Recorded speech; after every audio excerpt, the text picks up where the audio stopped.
The Sonoma Stompers have partnered with Crandall Roofing to bring you the Grand Slam seating section. All grandstand seats are now sponsored by Crandall Roofing, the best roofers in the North Bay. Let your next roof be your last roof. Call Crandall Roofing, Diamond certified and proud partners with the Sonoma Stompers. Hey, Stomper fans, if you need tree service, call Arbor MD. Proper tree care is essential for ensuring the safety, health, and beauty of your trees. Arbor MD's tree knowledge and expertise protects your property and enhances its value while also contributing to environmental sustainability and long-term tree health. Call Arbor MD for all your tree care and landscape needs. Nana's estate-grown extra virgin olive oil is made from olives grown exclusively on the property of Vianza Winery. They were hand-harvested and pressed to create Nana's extra virgin olive oil. Go to shop.vianza.com to see why Nana's olive oil is the very best. United States Congressman Mike Thompson, representing California's 4th District, is a proud supporter of the Sonoma Stompers. The Sonoma Stompers invite you to dine at Verano Cafe. Longtime Sonoma natives Veronica Perez and Carlos Rubio listened to the community's yearning for wholesome food and responded by opening a cozy diner nestled conveniently at the crossroads of Highway 12 and Verano Avenue. At Verano Cafe, breakfast, lunch, and dinner are experiences crafted with love and local ingredients. From classic Eggs Benedict to flavorful chilaquiles, each dish is a symphony of taste. The Verano Cafe, part of the Jacobs Restaurant family, and proud sponsors of, you guessed it, the Sonoma Stompers.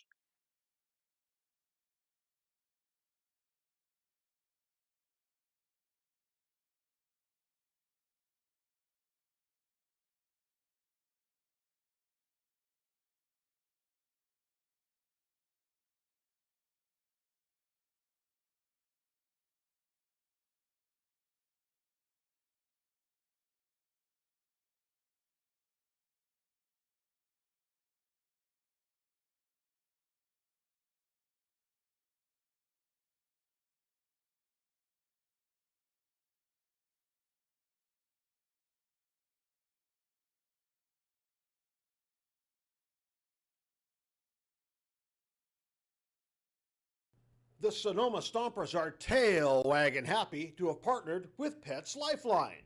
Pets Lifeline offers several programs for pet owners in Sonoma, from dog training classes to spay neuter and microchipping. Pets Lifeline also has a trap, neuter, and return feral cat program, as well as resources to help with rehoming a pet. Pets Lifeline is here to support pet owners in keeping their pets healthy and happy. Pets Lifeline is also hosting Bark in the Park on July 28th, so you can bring your pet to a Stompers game. Pets Lifeline and the Sonoma Stompers, proud partners. The Sonoma Stompers are proud to have teamed up with Park Point Health Clubs this season. Let Park Point's innovative fitness and lifestyle programs improve your quality of life through our Focus 3030 nutrition and training program. Or take Pilates classes, learn kickboxing, get back on the bench with our weight training program. We have personal trainers and, check this out, we even have childcare to help you create the time to become the best you can be. Park Point Health Clubs are located in Santa Rosa, Healdsburg, and right here in Sonoma. Park Point Health Clubs and the Sonoma Stompers, proud partners.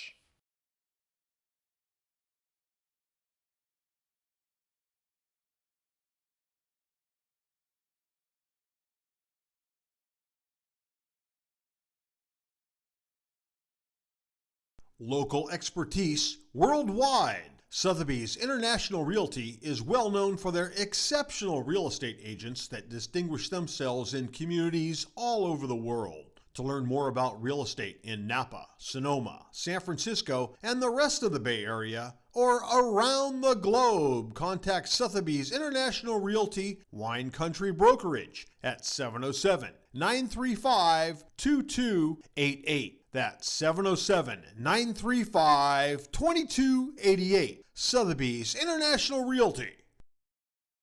The Sonoma Stompers are excited to have Jacob's Restaurant providing all of our concessions this season. At the ballpark, you'll find gyros, Chicago dogs, pizza, and salads. But in their restaurant, you'll find an outstanding menu featuring the best Mediterranean-style offerings in town. Seafood linguine, chicken piccata, ravioli, risotto, pizza, and so much more. Don't forget to try their desserts. Jacob's Restaurant is located on 1266 Broadway, right next to Traintown. Jacob's Restaurant and the Sonoma Stompers, proud partners.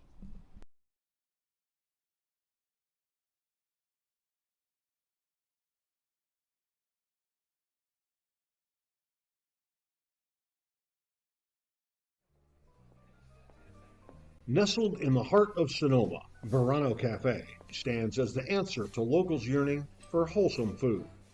Opened by Veronica Perez and Carlos Rubio, this cozy diner is nestled conveniently at the crossroads of Highway 12 and Verano Avenue. At Verano Cafe, breakfast, lunch, and dinner are experiences crafted with love and local ingredients. Each dish is a symphony of taste.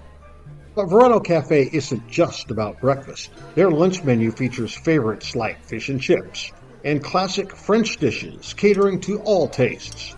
Dinner includes house-made pasta dishes and elegant entrees. What really sets Verano Cafe apart is its commitment to quality and community. With locally sourced ingredients and a dedicated team that feels like family, Verano Cafe offers a warm and welcoming atmosphere. Whether you're a Sonoma local or a visitor, Verano Cafe promises to elevate your dining experience. Join us today and become a part of the Verano Cafe family. Verano Cafe, located at the crossroads of Highway 12 and Verano Avenue in Sonoma.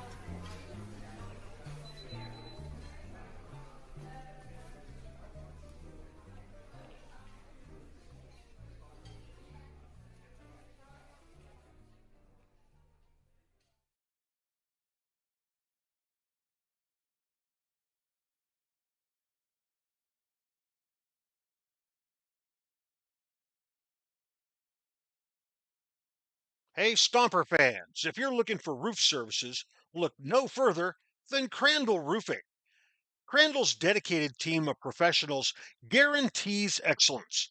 From roof repairs to installations, Crandall delivers top-notch solutions with unmatched value. One of the reasons Crandall Roofing stands out is Crandall Roofing uses only Class A fire-rated materials, and Crandall Roofing is certified by the manufacturer to extend warranties up to 50 years. Not only that, but Crandall Roofing's simple pricing plan ensures absolute transparency. Hey, with straightforward rates and no hidden fees, Crandall Roofing makes roofing solutions easy. Visit their website at crandallroofing.com or call 707 586 2500. Let your next roof be your last roof. Crandall Roofing, Diamond certified and proud partners with the Sonoma Stompers. The time has come. The wait is over. The Sonoma Stompers pregame show starts right now.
Welcome to Walnut Creek, California. I'm Kieran Costa, joined by Roman Raffelli.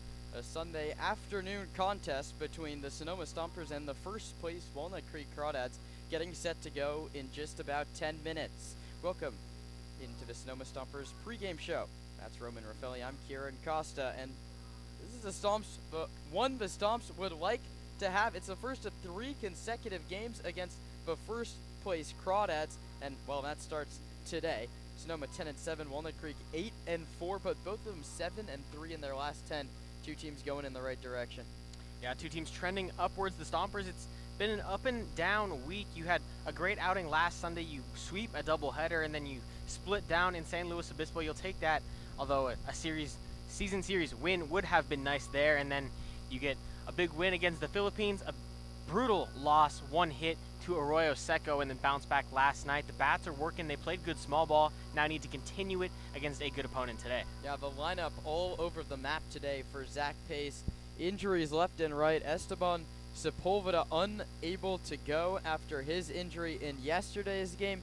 That means Connor Pulowski is catching pretty much a 3rd day in a row. He caught 9 innings on Friday, 7 innings yesterday, and he's the only catcher. He's going to catch all 9 today, so a lot of work for Connor Pulowski behind the plate, but he's been great throwing out runners and great with the bat. Yesterday, Connor drove in 3 yesterday, but the whole Stomper offense was great in a 9-0 win. Yeah, and it wasn't just getting hits, it was finding ways on base, being patient when there weren't strikes in the zone, taking walks, hit by pitches, moving up on pass balls, the same stuff we talk about every single day. That's the small ball that this team is going to have to play, because it's a good group of hitters, but the extra base hits, the slugging hasn't been there to start the season. They need to wait for that. You can't force it. Live on the paths, move up 90 feet every 90 you can get, and then the extra base hits will come. Yeah, that will be a big one for Sonoma with that power hitting Shannon out of the lineup. It's going to mean a lot for the guys at the top. Colton Boardman, Nick Sebastiani, Landon Akers, they're going to have to set themselves up and drive themselves in. We go to the pitching side of things. Haroon Pelja gets the ball for Walnut Creek, or gets the ball against Walnut Creek. Beg your pardon, and he was great in the 2 innings we saw in slow. Yeah, and the biggest part of that 2 innings was the double pick-off. He, before he even threw a pitch, knew the runners were getting out of control, turned around, got the double pick-off, a big play there. Need to roll that confidence over into today. Yeah, and we see him as a starter now for the 2nd time. You're going to want a lot of innings out of him, honestly, the way the last few games have gone. But let's take a look at the Walnut Creek side of things. You're going up against Dylan McShane, and that's a guy that hasn't really gotten a lot of run recently. Did not play his last season at Oregon. That was 2 years ago, and then didn't play last year at University of the Pacific. He only has 2 starts so far this season. One of them he gave up 4 earned runs. So this could be a big one, Sonoma, against a guy that really hasn't thrown that much in the last 2.5 seasons. Yeah, and he's got the frame, he's got the leverage, that big frame. You got to imagine the arm angle is straight over the top, going to look to come right down on the plate. A tough arm to hit here, but the Stompers got to get active early, hunt strikes early in the count. Don't let yourself fall behind 0-1, 0-2, and then in deeper counts. The Stompers have been able to work some walks, but just ultimately haven't been consistently successful. Need to hunt fastballs early, put the ball in play. Yeah, we were talking to Kenny Meimersdorf on the drive over. He's disappointed in his team and how they hit the fastball. They look to turn that around today against the 6'9" Dylan McShane taking the slab. And let's move over to Roman's radar as we're set to start just about on time here in Walnut Creek, and we'll start with a look behind enemy lines and the home Walnut Creek Crawdads. Yeah, for me it's going to be Jared Medham. He's just 2 hits in his last 3 games, and he had 3 in the 2 games before that, those against the Blues and the Seagulls. He's been in a bit of a slump, needs to jump out today against the Stompers, help his team get a big win at home.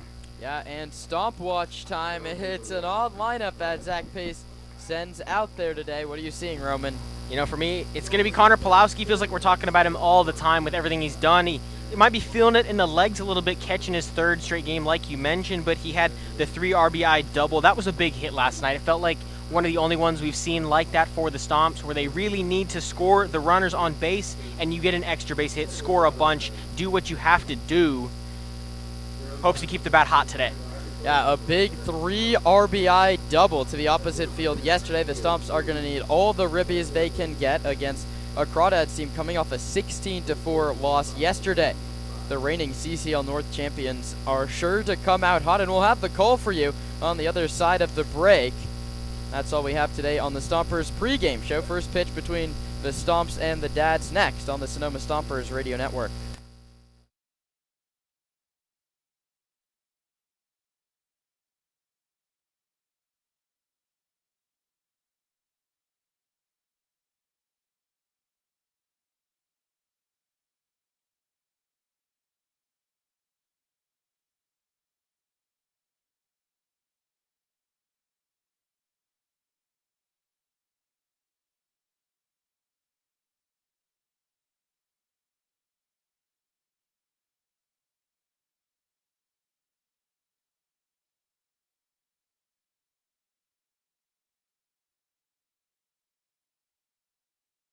The Sonoma Stompers are grateful to have Bank of Marin as a returning sponsor. Bank of Marin's philosophy is banking built on trust and relationships. Bank of Marin's creative and customized solutions safely and confidently support your growth and success now and into the future. Whether you're a sole proprietor forging ahead with your first company or the CEO of a well-established corporation, Bank of Marin's local bankers will work side by side with you to help you reach your financial goals. Bank of Marin, the official financial institution of the Sonoma Stompers.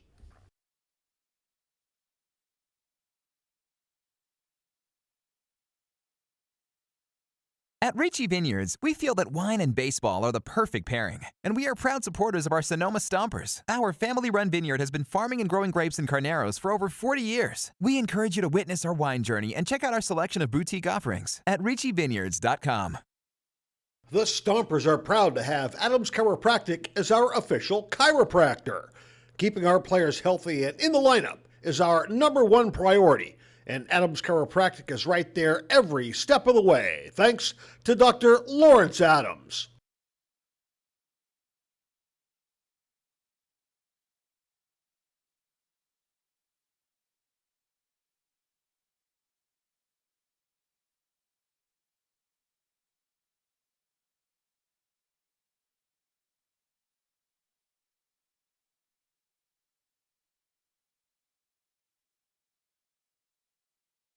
Bashan's original Japanese barbecue sauce was born from founder Justin Gill's multi-generational family recipe that was passed down to him by his Bashan. Now, the multi-generational family recipe has inspired the bold, fresh umami flavor and clean ingredients in all of Bashan's sauces, including their new Japanese dipping sauces. Find Bashan's sauces at your local grocery store today. Bashan's, a tradition of bold, fresh umami flavor, and proud sponsor of the Sonoma Stompers.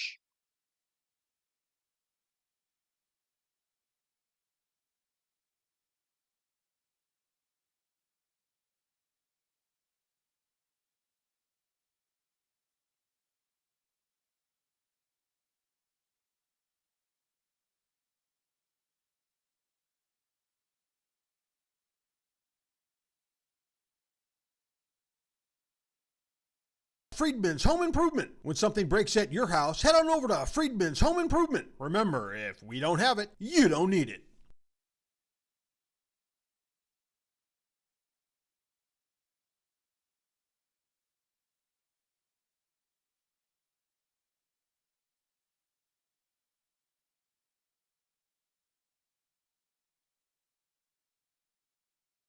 The Sonoma Stompers have partnered with Crandall Roofing to bring you the Grand Slam seating section. All grandstand seats are now sponsored by Crandall Roofing, the best roofers in the North Bay. Let your next roof be your last roof. Call Crandall Roofing, Diamond certified and proud partners with the Sonoma Stompers. Hey, Stomper fans, if you need tree service, call Arbor MD. Proper tree care is essential for ensuring the safety, health, and beauty of your trees. Arbor MD's tree knowledge and expertise protects your property and enhances its value while also contributing to environmental sustainability and long-term tree health. Call Arbor MD for all your tree care and landscape needs. Nana's estate-grown extra virgin olive oil is made from olives grown exclusively on the property of Vianza Winery. They were hand-harvested and pressed to create Nana's extra virgin olive oil. Go to shop.vianza.com to see why Nana's olive oil is the very best. United States Congressman Mike Thompson, representing California's 4th District, is a proud supporter of the Sonoma Stompers. The Sonoma Stompers are tail wagging happy to have partnered with Pets Lifeline. Pets Lifeline offers several programs for pet owners in Sonoma, from dog training classes to spay-neuter and microchipping. Pets Lifeline also has a trap, neuter, and return feral cat program, as well as resources to help with rehoming a pet. Pets Lifeline is here to support pet owners in keeping their pets healthy and happy. Pets Lifeline is also hosting Bark in the Park on July 28th, so you can bring your pet to a Stompers game. Pets Lifeline and the Sonoma Stompers, proud partners. The Sonoma Stompers are proud to have teamed up with Park Point Health Clubs this season. Let Park Point's innovative fitness and lifestyle programs improve your quality of life through our Focus 3030 nutrition and training program. Or take Pilates classes, learn kickboxing, get back on the bench with our weight training program. We have personal trainers and, check this out, we even have childcare to help you create the time to become the best you can be. Park Point Health Clubs are located in Santa Rosa, Healdsburg, and right here in Sonoma. Park Point Health Clubs and the Sonoma Stompers. It's a CCL North title game rematch from Monte Vista High School in Walnut Creek. The Stompers and the Crawdads go at it. They played on July 31st of last season with a spot in the CCL title game on the line, and that one went to the Dads by a 5-2 final. The Stompers look for redemption just about a year later, and they'll send Haroon Pelja to the mound to do it. He'll be matched by the man taking his warm-up tosses right now.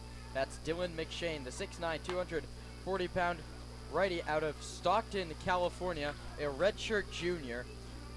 Out of high school, he went to Oregon, played for the Ducks, then didn't play his second season, didn't play at University of the Pacific last year. 2 games, 1 start this year for Walnut Creek. 4 strikeouts, 3 walks, 4 earned runs. Both of those appearances were just 2 innings, so we'll see how much length he can go today. He'll face Colton Boardman, Nick Sebastiani, and Landon Akers in the first inning. I'm Kieran Costa, joined by Roman Raffelli here on the Stompers Radio Network on the road today. The first of 3 games between Sonoma and Walnut Creek. Boardman, a left-handed hitter from Cal State University Northridge, stands 5'10". Dylan McShane, a righty, on the mound stands 6'9", and the first pitch of this Sunday afternoon affair misses high. It's 1 ball and no strikes. First pitch at 4:07 here in Walnut Creek. It's 76 degrees. Kicks and deals high. The count's 2 balls and no strikes to Boardman. Colton leads the team in average at 286. Just exactly how you want your leadoff man to do. He's ahead 2-0. He takes a called strike with a fastball, and the count's now 2 balls and 1 strike to Boardman. 286 average, 429 on base. Sonoma leading 4 doubles. He hits this one to second. Esquivel fields the high hop and throws out Boardman 4-3 to open up the ball game, and that's a good time to give you the rest of the defensive alignment for Walnut Creek. Levitt McGee's in left, Jenkins is in center, and Taylor is in right. Leininger's at third and Meetum's at shortstop. Esquivel made that play to Johnally. That rounds out the infield, and Clisby is behind the plate. He's catching Dylan McShane, who deals with the righty Sebastiani and misses high again. The Stompers continue to do a good job of getting out ahead in the count. They're just 2 hitters. Sonoma 10-7, Walnut Creek 8-4 here in the early going of the 2025 summer. The pitch, Sebastiani takes outside corner, called strike 1-1. He asked if it's going to go any further off the corner than that, I would guess was the question there. 1-1 to Sebastiani, takes upstairs and inside. The count's 2 balls and 1 strike. Nick now tied for the team lead, 2 home runs. He had one last night, a 2-run shot to extend into what was a 9-0 victory over Menlo Park. Sebastiani fouls this one into the glove of Clisby, and the count's 2 balls and 2 strikes. Sebastiani swinging the best bat on the ball club. He has a hit in 7 of his last 8 games played. And the pitch, he fouls this one back. Will do it again from 2 balls and 2 strikes. Yeah, good battle here from Sebastiani. Had to fight that one off. It was looking like a front door off-speed pitch, but got ahead of it and got a piece. The pitch, swing and a miss. Went to the breaking ball, and Sebastiani chased it. That's the first strikeout for Dylan McShane. He had 4 strikeouts through 4 innings coming in. That brings up Landon Akers, who's tied with Nick for the home run lead. That's 2. Akers also the total base leader on the ball club now with 21. Work to do here. Trying to continue the inning against McShane. He takes high 1-0.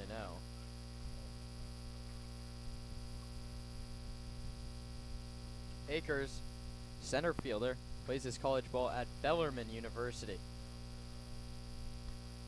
Takes outside corner, or off the corner, and the count's 2 balls and no strikes. This has to be one of the tallest starting pitching matchups we're going to see all season in the CCL. 2-0, 3-0. Dylan McShane on the mound for Walnut Creek stands 6'9", and Haroon Pelja, who's going to get the ball in the bottom of this first inning, stands 6'5". That's the first time this season we'll see someone make Haroon look small. Not an easy thing to do. 3-0. Akers taking all the way, and it's in there for a called strike 3-1. These teams split the 8 games they played in the summer of 2024, but Walnut Creek won the last one, the one that mattered. That was the CCL North title game. This one's popped up first base side. John Lee gives it a look and makes the play. So much foul ground down that first base line, and the Stompers go 1-2-3 in the first. Haroon Pelja looks to match that 0 when we come back for the bottom half, scoreless on the Sonoma Stompers Radio Network. Local expertise worldwide. Sotheby's International Realty is well known for their exceptional real estate agents that distinguish themselves in communities all over the world. To learn more about real estate in Napa, Sonoma, San Francisco, and the rest of the Bay Area, or around the globe, contact Sotheby's International Realty Wine Country Brokerage at 707-935-2288. That's 707-935-2288. Sotheby's International Realty. The Sonoma Stompers are excited to have Jacob's Restaurant providing all of our concessions this season. At the ballpark, you'll find gyros, Chicago dogs, pizza, and salads. But in their restaurant, you'll find an outstanding menu featuring the best Mediterranean-style offerings in town. Seafood linguine, chicken piccata, ravioli, risotto, pizza, and so much more. Don't forget to try their desserts. Jacob's Restaurant is located on 1266 Broadway, right next to Traintown. Jacob's Restaurant and the Sonoma Stompers, proud partners.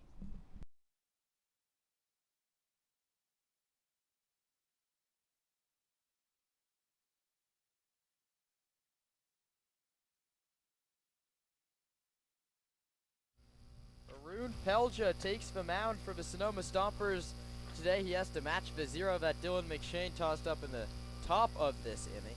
He stands 6'5", weighs in at 235 pounds. The righty out of Melbourne, Australia, is 24 years old. He's been around the block, but found himself at Youngstown State last season, where he had an 8.28 ERA and 29.1 innings. In 3 games here for Sonoma, he has 10 innings pitched. 2 innings last time out, 2 strikeouts. He has 11 strikeouts over 10 innings pitched. Not too bad for Pelja. And the big number, the whip is under 1, so not a lot of base runners with Haroon on the mound. He'll start righty-righty against Jared Meadham. Points the bat straight to the sky and takes inside. The Stompers wearing their road gray uniforms. Sonoma in navy script across the front with navy numbers on the back and orange numbers on the front. Pelja pitches. Called strike by the home plate umpire Alex Dickerson. He's helped by George Kirkland and Ian Tews.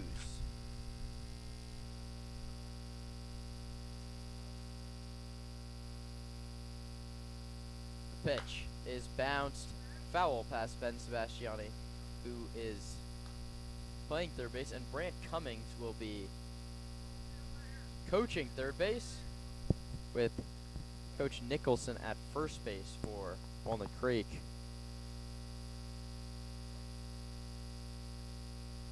Here comes the 1-2, misses high, 2-2. It's a fastball, a slider, and a changeup, a 3-pitch mix from Pelja. He's going to have to use just about all of them to get at the leadoff hitter, Jared Meadham. Here it is. Inside corner, the count runs full 3-2 on Meadham. He'll be followed by Sam Jenkins and Joey Donnelly here in the bottom of inning number 1.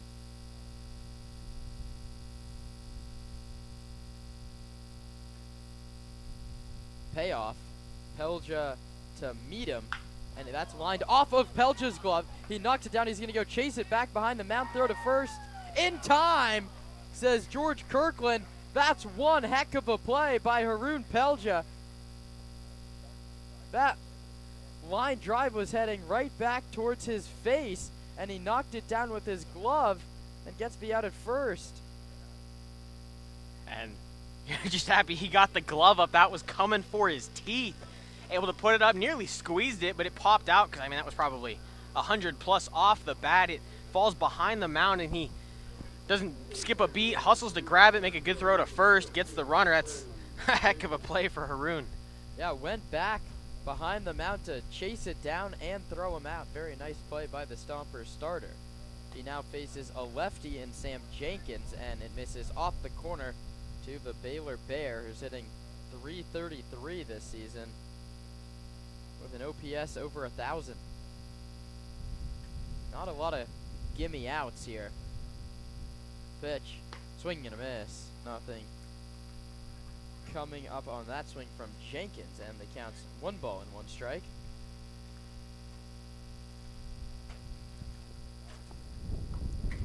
Stompers and the Crawdads, the first of 3 and the first of 9 meetings over the course of the next month and a half. These two teams will know each other well by the end of the season and hopefully meet once more with a chance to go to the CCL Championship Series. 2-1 coming from Pelja. Misses below the knees, 3-1, says Alex Dickerson. Jenkins, a double, a triple, and a home run. That's good for 5 runs batted in this season. Pelja sets at the belt and delivers. In there for a called strike. The count's 3-2. Sam Jenkins was on his way towards first base, but he'll have to dig back in from the left side, wearing that Crawdad home black uniform with dads across the front and script and red letters on the front and back. Time called at home plate by Jenkins, and we'll have to wait a little bit longer before we get a payoff.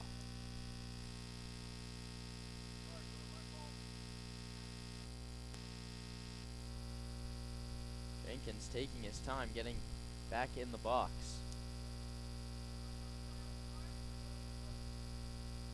Pelja, Youngstown State's his 4th school since coming here to the United States. 3-2. The pitch misses low, I think. Yeah, it's early in this one, but it looks like the zone from Dickerson going to be a little tight today. Pitcher's got to throw it in there and not be afraid of contact, which is something that Haroon has done well. That's why the whip is so low. He's getting ahead in counts, varying the sequences. He's been solid, but you got to throw it in there. Can't give up free bases in a contest like this one. That brings up Joey Donnelly, plays his ball at Berkeley. The Cow Bear follows the Baylor Bear and sends one the opposite way. Nick Sebastiani chasing over, still chasing over. He makes a running catch in the corner. You don't have to hit it that far to get one out here at Monte Vista High School. It's 3:25 down both lines, and that one just kept on carrying into the wind, but Sebastiani ran it down out in the corner. And the wind sort of pushing in from right field, going left or right field pole towards home plate. It might have carried that one out of play, but a nice route from Nick Sebastiani. Yeah, Stomps get a much-needed second out. Runner goes. Pulowski from his knees, throws to second. Not in time.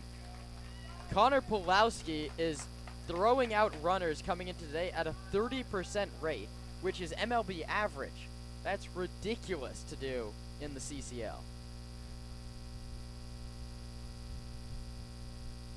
And the lead there from Jenkins was pretty out of control. There just wasn't a look from Pelja, otherwise he probably would have picked back. 6 caught stealings coming into the day for Pulowski, and he has won the last 3 games. The pitch inside, and the count's 2 balls and no strikes. The zone will be smaller today, especially from what we've seen the past couple days. Sebastiani, Akers, and Baker left to right. Ben Sebastiani, Colton Boardman, McCann Libby, Paul Lazul, that's third to first. The pitch before a pick back to second, it goes into center field, and taking third base is Sam Jenkins, so he steals second. He reaches third on an E1, and now he's 90 feet away, and it's a 2-0 count to Braden Clisby, the catcher out of New Mexico State, hitting from the right side. Clisby, 333 average. He has 9 hits this season. None of them have gone for extra bases up until this point. Pelja delivers. In there for a called strike, and the count's 2-1, looking to work around that runner at third base. We're scoreless in the bottom of inning number 1 here in Walnut Creek. The Stomps and the Dads, the first of 3 this week. That one's bounced to third. Ben Sebastiani picks it on the backhand, off balance, throws on a hop, and dropped by Paul Lazul, and they ran into the hand of Lazul. He seems to be in some pain. He lost the glove, and this is a day where the Stompers have just 2 players on their bench.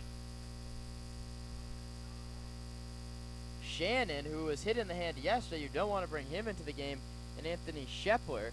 Keys, your other first baseman's DHing today, and Paul Lazul seems to be in a little bit of pain. The throw skipped into him.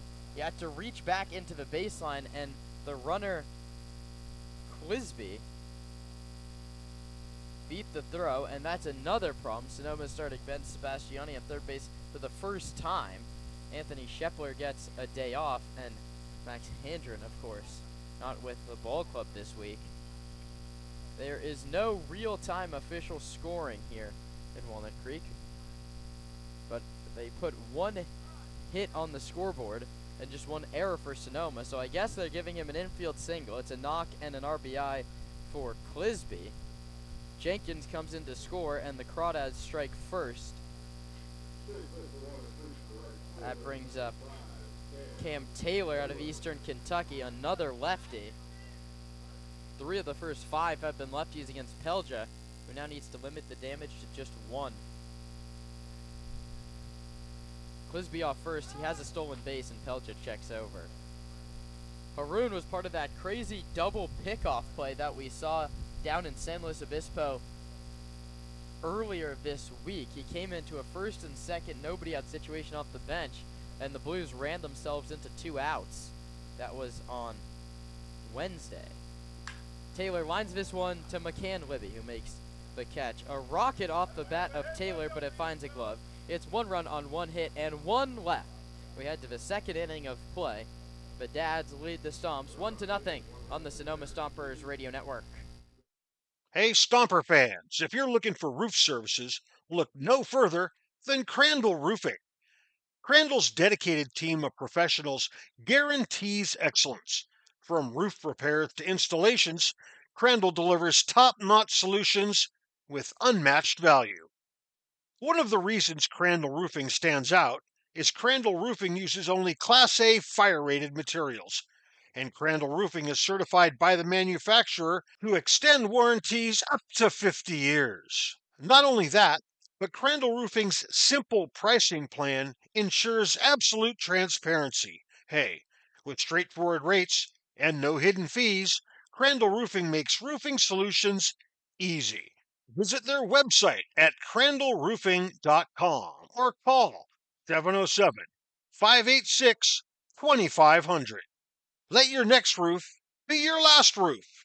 Crandall Roofing, Diamond certified and proud partners with the Sonoma Stompers.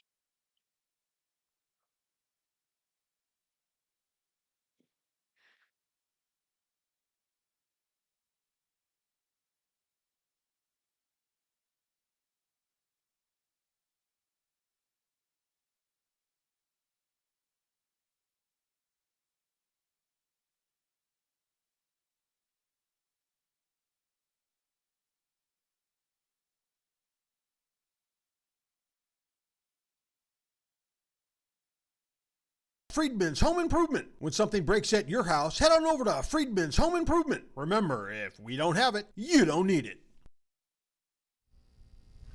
Top of the 2nd inning, the Stompers offense all of a sudden has work to do. They trail 1-0 against the Walnut Creek Crawdads. The first place team in the CCL North, it's the righty McShane against the righty Libby. That one skips to the backstop 1-0. The Stompers and the Crawdads in 2024 met 8 times in the regular season.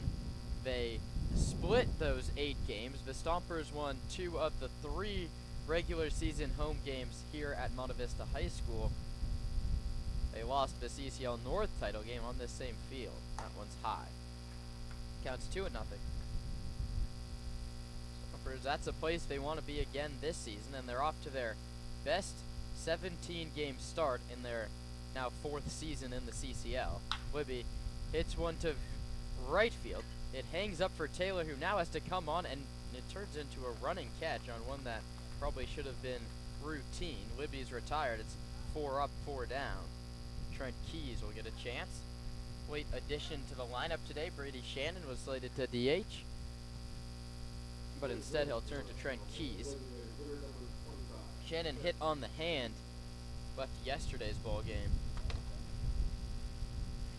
And scratch from the lineup, probably wanted to go, but got to warm-ups and just didn't have it. Keys lines it back foul to the screen. The count's 0-1.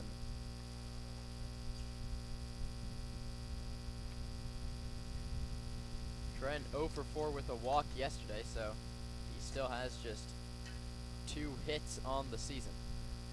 The 0-1. Inside, 1-1. Connor Pulowski on deck, and then we would hope Paul Lazul can come out and hit. He did stay in the game defensively. 1-1. Keys takes called strike 2. McShane doing a good job of filling up the zone. Challenge fastball, make them beat you. Something the Stompers have struggled to do against the Heater this season. 1-2. Outside 2-2. Kicked off the glove of Clisby. Dave Hoke at third base and Jacoby Heyer at first base. They help out Zach Pace, the manager. Also aided by Kenny Meimerstorff, Paul Maturena, and Casey Gilroy. Keys takes outside, and as he always does, he works himself into a nice full count. Even when the bat's not going, the at-bats are there for Trent. And the key for Trent is just seeing pitches being disciplined. Payoff. Foul at home plate. He'll see another one. Connor Pulowski, tied for the team lead in RBIs, is in the on-deck circle. Pulowski and Libby have 13 apiece.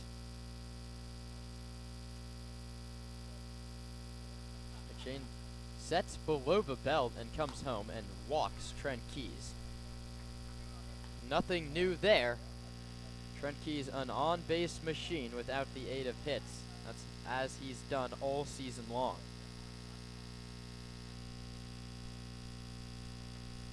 And a great job that at bat.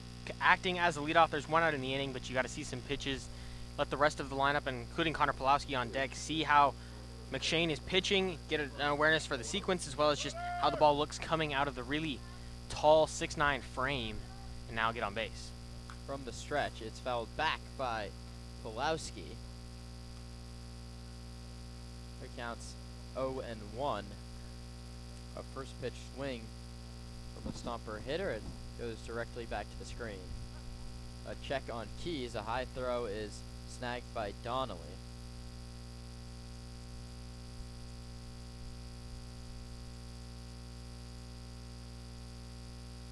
Pulowski, 281 hitter, takes high 1-1. Stompers battling here in the early going against Dylan McShane.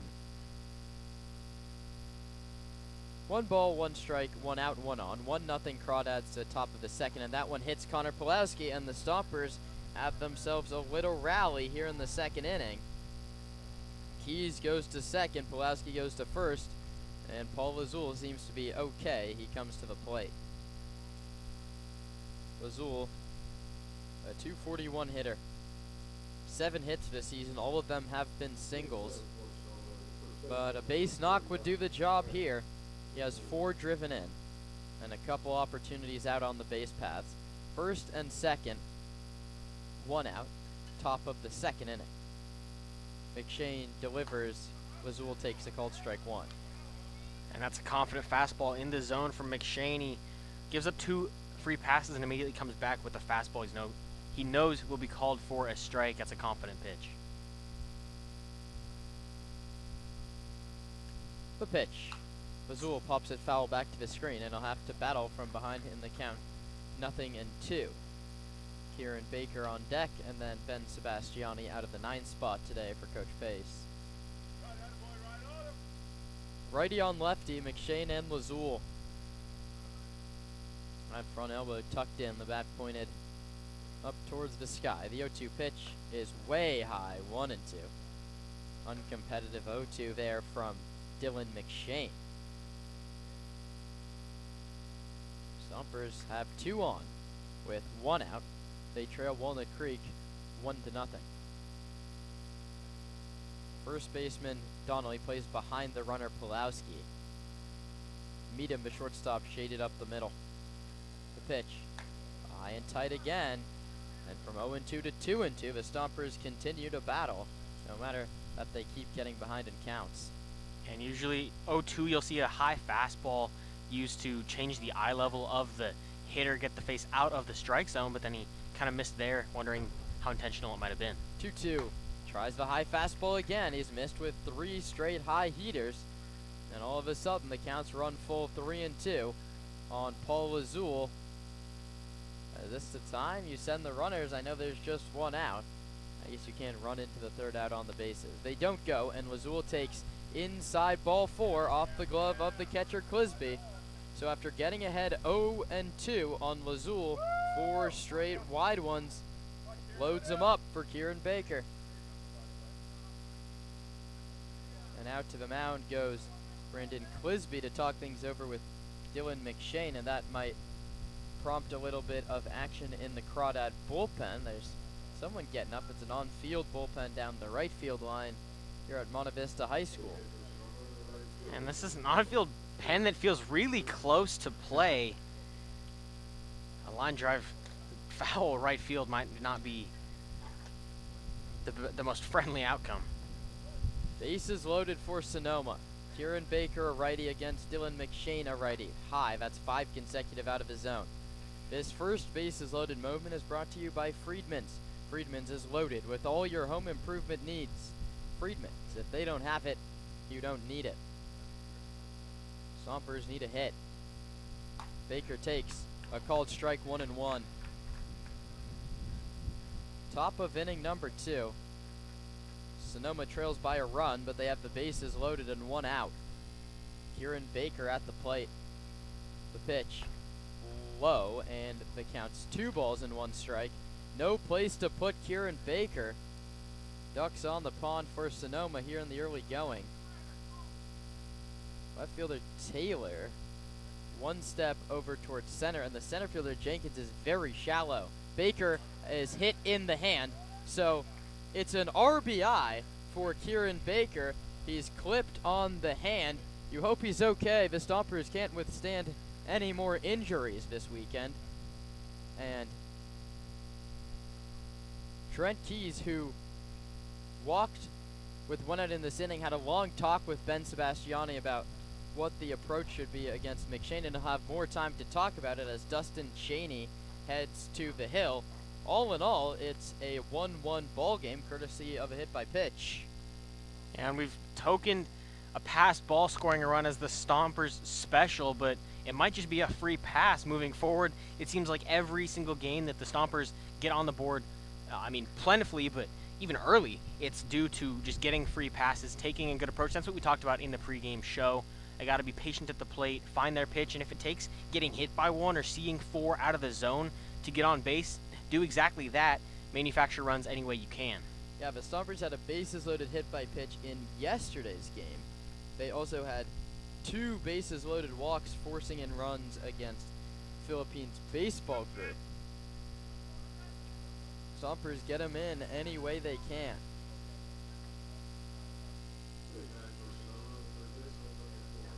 Ryan Delaney, 2nd-year Crawdad, pitched against Sonoma last year, might get another chance. He's up in the bullpen.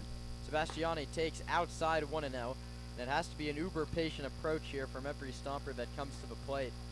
The command has not been there here in the 2nd inning for Dylan McShane. 1-0. Called strike, outside edge, 1-1. Ben Sebastiani, that is, gets the start today at 3rd base for Sonoma. A chance to really make his mark. He takes low, 2-1. Keys walked, he scored. Pulewski's at 3rd, Lazul's at 2nd, Baker's at 1st. 2-1 to Ben Sebastiani. Open stance from the right side. High and tight, 3 balls and 1 strike. One more wide one would force in a 2nd run, the go-ahead run for Sonoma. And to Lazul, we saw the miss consistently high from McShane, but to Baker and Sebastiani, he's been all over the place. The confidence is not there. Hitters count. Sebastiani takes outside corner, and the count runs full 3-2. And I bet this pitch here is either going to be a fastball, middle, nose, it's going to be a strike, or it's going to be right back on that outside edge. Here comes the payoff. Sebastiani grounds it back up the middle. The shortstop gloves it, steps on the bag, throws to first in time to get out of the inning. It's a 6-4 double play turned on Ben Sebastiani, and the inning is over. But the Stompers get the run back just without the aid of a hit. A couple walks, a couple hit by pitches. Ties it after 1.5. We head to the last of the 2nd on the Sonoma Stompers Radio Network.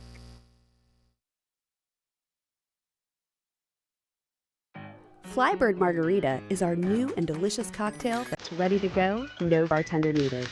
Flybird Margarita is crafted in Mexico with 100% Mexican agave wine and all-natural flavors.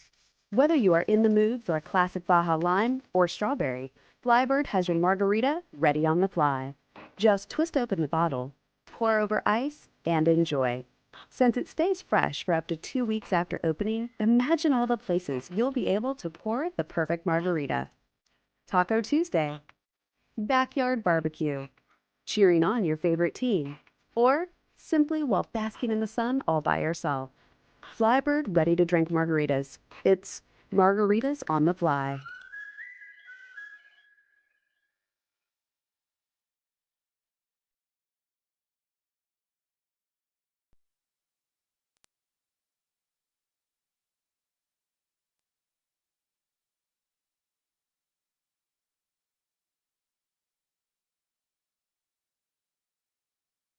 The Sonoma Stompers are grateful to have Bank of Marin as a returning sponsor.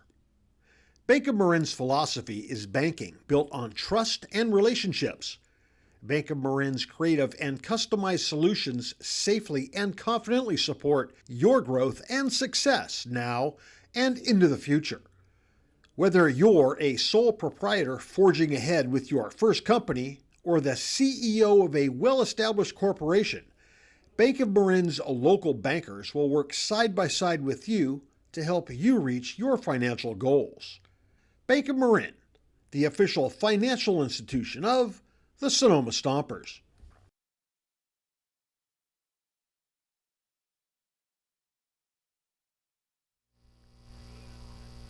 Bottom of the second inning here at Monte Vista High School in Walnut Creek. The Stompers and the Crawdads are level at 1. An RBI infield single from Braden Clisby in the bottom of the first. The Stompers got it back on a bases loaded hit by pitch.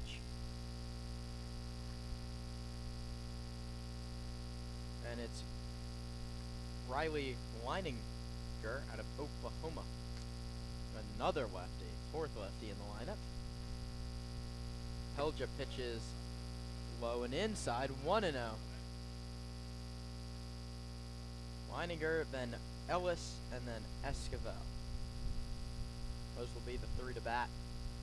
Pitch low.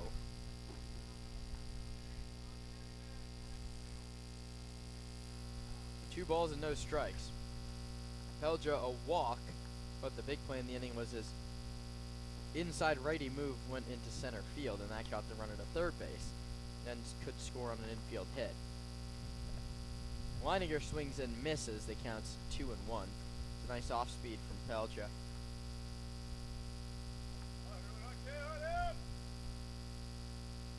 The offer just misses, and the count's 3 balls and 1 strike. The action has stopped in the Crawdad bullpen, so maybe for the first time this season, Dylan McShane gets a third inning of work, despite 2 walks and 2 hit by pitches last inning. This one swung on and popped up foul over the Stomper bullpen. That's way down that left field line. Leininger a 205 average, 4 RBIs, and another Crawdad without an extra base hit so far.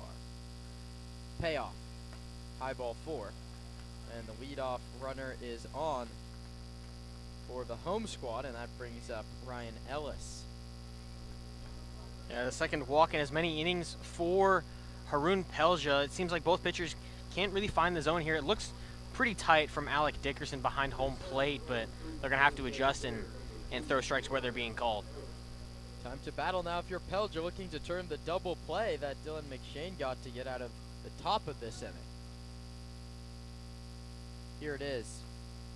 Inside off the glove of Pulowski. To second base goes Riley Leininger.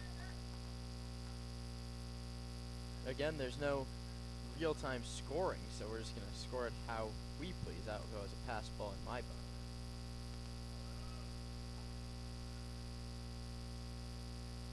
Double play no longer in order. Pelja a righty, Ellis is a lefty. Pelja checks second, comes home, high 2-0. Pelja not as sharp as he was out of the bullpen and slow.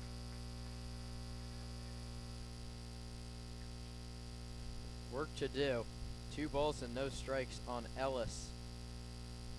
Hit .289 at UT Arlington. Called strike on 2-0. Nice pitch from Pelja. Ellis 200.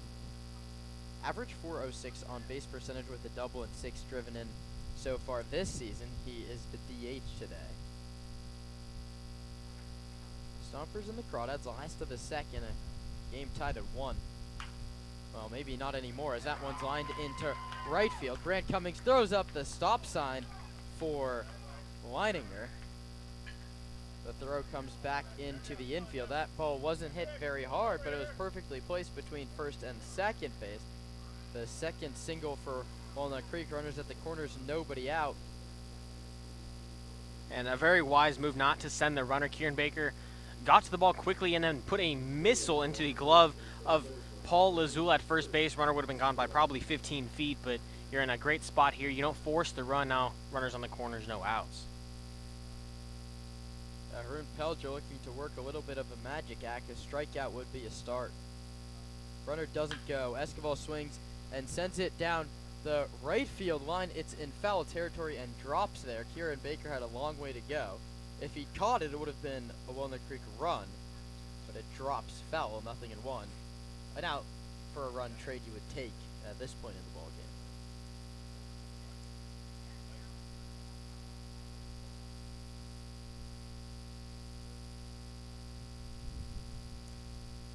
No balls and 1 strike. Pelja looking to just get his first out this inning, and he's well on his way. Went to the slider, fooled Escobar way out in front. Chris plays his college ball for the Gales. That's St. Mary's College. With a 286 average, a 474 on base. Pelja working ahead, 0-2. Comes home. Misses up and out. 2, 3, 4, 5, 6, 7, 8 of the 9. Only Creek hitters have an on-base percentage over 400. The only one who doesn't is Braden Clisby, and he has the RBI single. Stompers got the run back. It's 1-1 here in the bottom of inning number 2. Pelja working 1-2 to the right-handed hitting Chris Esquivel. Runners out the corners, nobody out. The pitch. Half swing doesn't matter. He's rung up by Alex Dickerson. That's the first out. Pelja's started working his way back. The first K for Haroon, and now he deals with Casey Levitt McGee. And a great off-speed pitch low in the zone. We haven't seen that called much to start this ball game, but when the swing is checked by Esquivel and it's pretty close there, a nice frame might be all it takes to get the ump to call it. Casey Levitt McGee, a left-handed hitter. 6 of the 9 in the starting lineup are lefties, and Pulaski with a very nice block to keep those runners at the corners. And there's a lot of space behind Connor and the umpire, about 50 feet or so before the backstop, but it's pretty firm, you know, quick grass and a wood paneling below the fence. It would shoot right back to the catcher if thrown hard enough. Pelja right on left against Levitt McGee. Grounds this one towards second, could be 2. Libby, the short way to second, the relay to first, picked by Lazul in time. Runners at the corners, nobody outs, no problem for Haroon Pelja. A strikeout and a double play keeps us tied after 2. 1-1 as we head to the third on the Sonoma Stompers Radio Network.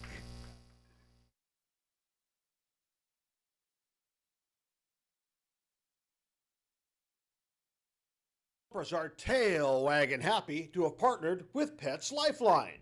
Pets Lifeline offers several programs for pet owners in Sonoma, from dog training classes to spay-neuter and microchipping. Pets Lifeline also has a trap, neuter, and return feral cat program, as well as resources to help with rehoming a pet. Pets Lifeline is here to support pet owners in keeping their pets healthy and happy. Pets Lifeline is also hosting Bark in the Park on July 28th, so you can bring your pet to a Stompers game. Pets Lifeline and the Sonoma Stompers, proud partners.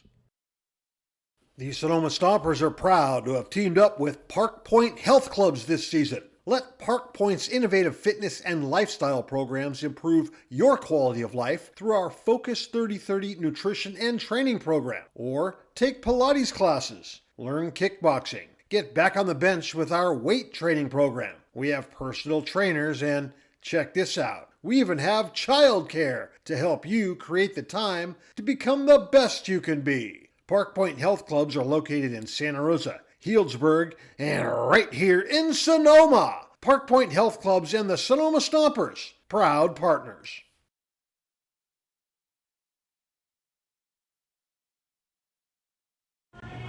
This is Colton Boardman, shortstop out of CSUN, and you are listening to the Sonoma Stompers Radio Network.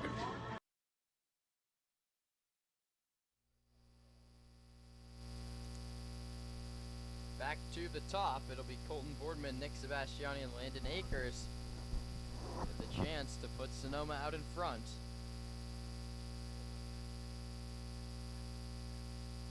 McShane's still out there and missing outside. There was action behind him last inning, and they're stirring around down there in the bullpen. It looks like someone just grabbed a baseball as Boardman pops that one up over our heads and out of play.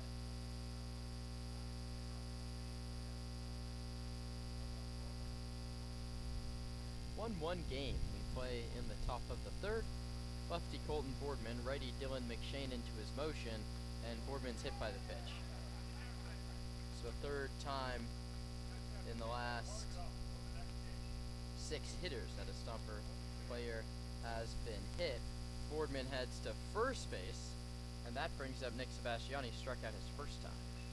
And got Boardman on the shoulder, not a bad place to take one, and now leadoff runner on, a guy in Colton Boardman who can steal some bags, really heads up base runner as well. Stompers looking to take a early lead. 7th time Boardman's been hit this season. Pitch misses outside to Nick Sebastiani. Entered play 261, a team leading 820 OPS. No 1 dots this season for Sonoma, and Sebastiani swings and misses. That counts 1-1.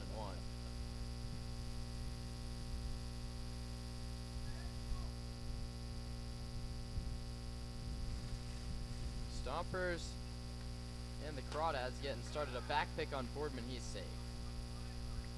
Nice job by Colton Boardman to get back in time. And he saw the back pick developing. He was a good 20 feet off the bag, but able to get back and dive for the back corner in time. 2-1, Sebastiani high and tight, 3-1. And the command's really been the big issue for Dylan McShane. Sebastiani in a hitter's count. First baseman Donnelly holds the runner. Sebastiani takes a called strike, and the count runs full 3-2. The Stompers working a lot of deep counts.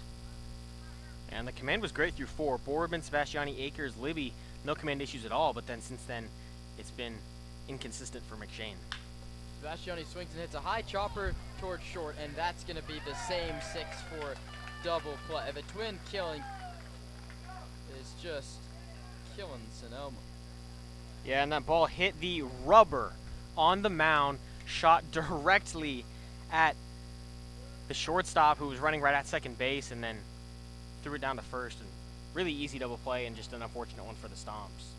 So the Sebastiani cousins have both bounced into 6-4 double plays. That's not a fun family stat. And that brings up Landon Akers, who takes high. That one from Nick really wasn't his fault. That's a hard hit ground ball right back up the middle, and as you mentioned, kicked off the rubber. It's unlucky. Akers takes low, it skips in there 2-0. The Stompers sort of have to be hunting their pitch middle with the command this erratic. You gotta be patient, confident at the plate, because when you get a fastball in, it's one of the only ones you're going to find.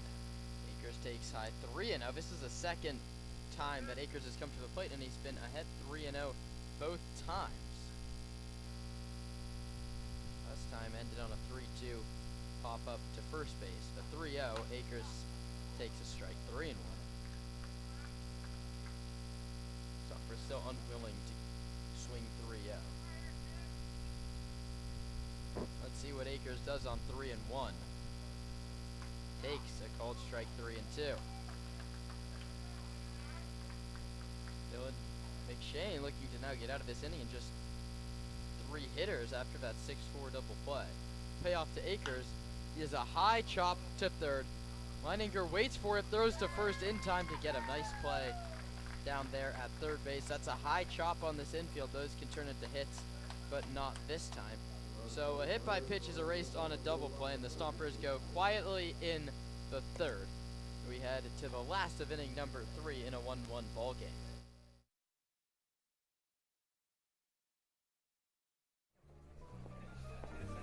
Nestled in the heart of Sonoma, Verano Cafe stands as the answer to locals yearning for wholesome food. Opened by Veronica Perez and Carlos Rubio, this cozy diner is nestled conveniently at the crossroads of Highway 12, and Verano Avenue. At Verano Cafe, breakfast, lunch, and dinner are experiences crafted with love and local ingredients. Each dish is a symphony of taste. But Verano Cafe isn't just about breakfast. Their lunch menu features favorites like fish and chips and classic French dishes catering to all tastes. Dinner includes house-made pasta dishes and elegant entrees. What really sets Verano Cafe apart is its commitment to quality and community. With locally sourced ingredients and a dedicated team that feels like family, Verano Cafe offers a warm and welcoming atmosphere. Whether you're a Sonoma local or a visitor, Verano Cafe promises to elevate your dining experience. Join us today and become a part of the Verano Cafe family. Verano Cafe, located at the crossroads of Highway 12 and Verano Avenue in Sonoma.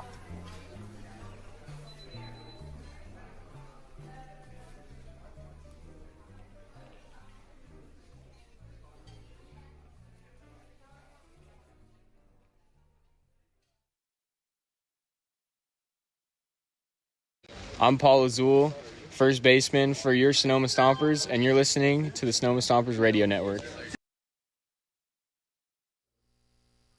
top of the order goes to work against Haroon Pelja. Righty on righty against Jared Medham, and then back-to-back lefties in Sam Jenkins and Joey Donnelly.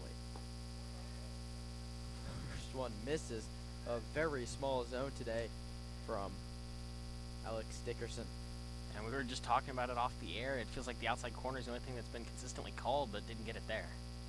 That one misses as well. Maybe low, maybe a little bit in. Two close pitches from Pelja, but he finds himself behind the leadoff hitter, Medham. 2 balls and no strikes. That one's there. 2-1. Medham grounded, or didn't ground, lined back at Pelja in the first inning. He just threw his glove at it, knocked it down, and then threw out Medham in a close play. 2-1, popped up, out of play. Accounts 2-2. Pelja saved his dental bill with that play in the first. Last of inning number 3. The score is 1 apiece. The Crawdads out hitting the Stompers 2-0 though. Pelja kicks, deals, and it's bounced to Sebastiani off his glove. He backed up there at third base, and it's an E5 charged against Sebastiani, who looks uncomfortable in his first start down at the hot corner.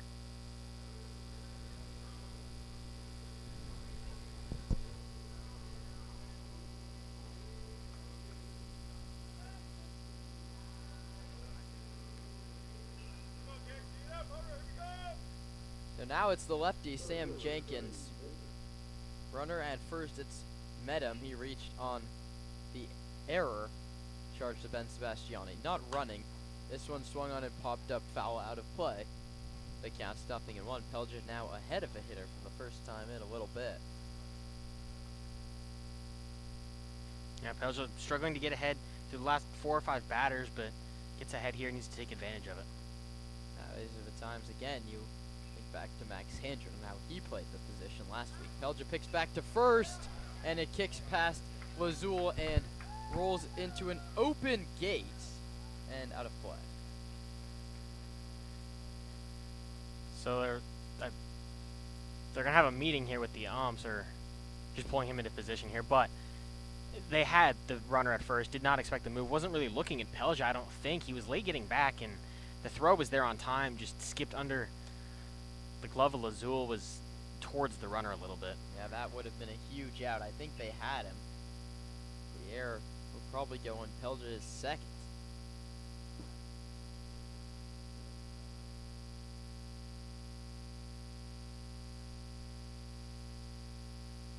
The 0-1 is over but low. 1-1. The Stompers have now been charged with 3 errors in 2+ innings. 2 of them are on Pelja. Pelja's Throw to second went into center, so their first went wide, and then Ben Sebastiani made an error at third base. That's the runner at second now. And Pelja with an inside righty move tosses it over, and you hear the coaching staff say, you don't have to. That's not a throw you need to make.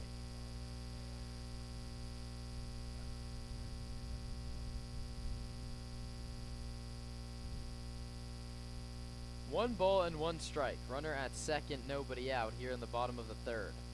Pelja delivers, and it's hit hard but foul past first base coach Nicholson. And there's the second strike, and the count's 1-2. Pulowski back down in his crouch, puts down the signs. Pelja stares in. Unmoving, that 6'3" frame out on the hill. Finds the one he likes. A long set. The delivery. Grounded to first. Lazul gloves it and takes it to the bag himself. It goes 3 unassisted. To third base goes Medham, and that brings up the first baseman, Joey Donnelly. And a big spot here for both Donnelly and Pelja. Pelja worked out of a jam with a runner on third last inning. He's got the stuff to do it, but he needs to throw strikes, and it's a tough guy to do that with. Donnelly coming into today hitting .457. Yeah, the Stompers draw the infield in. A tie game in the third. That tells you all you need to know about how much Zach Pace believes in this offense. First one to Donnelly, swings and misses, 0-1. Pelja ahead now, back-to-back hitters.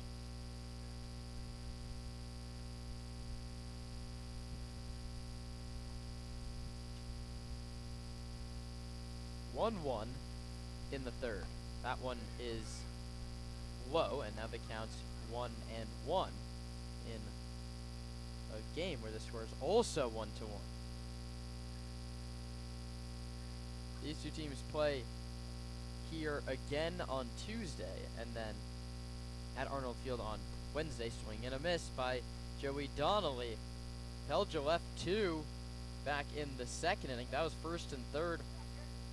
Nobody out. He went strikeout double play.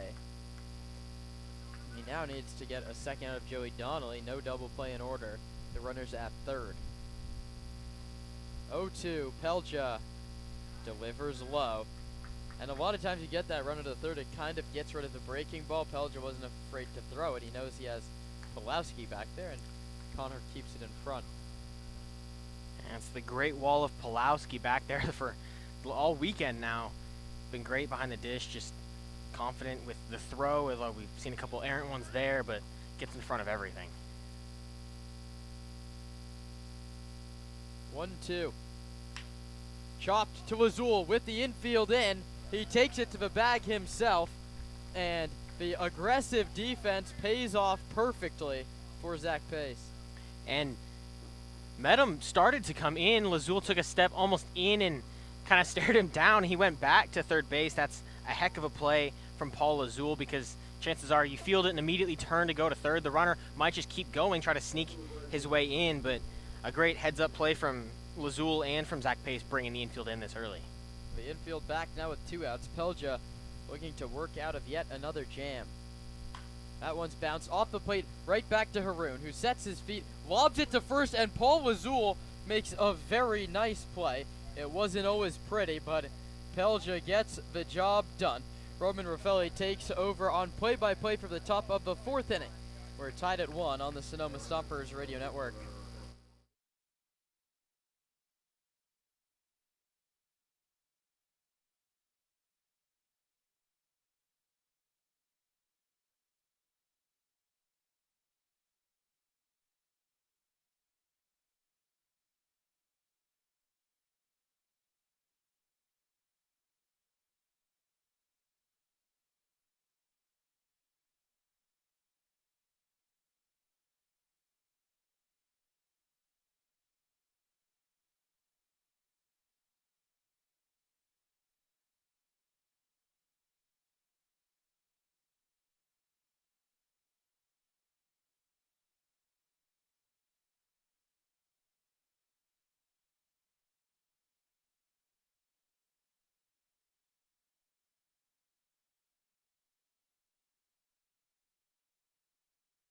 The Sonoma Stompers are grateful to have Bank of Marin as a returning sponsor.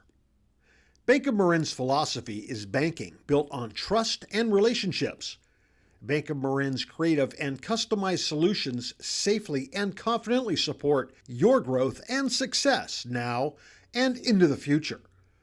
Whether you're a sole proprietor forging ahead with your first company or the CEO of a well-established corporation, Bank of Marin's local bankers will work side by side with you to help you reach your financial goals.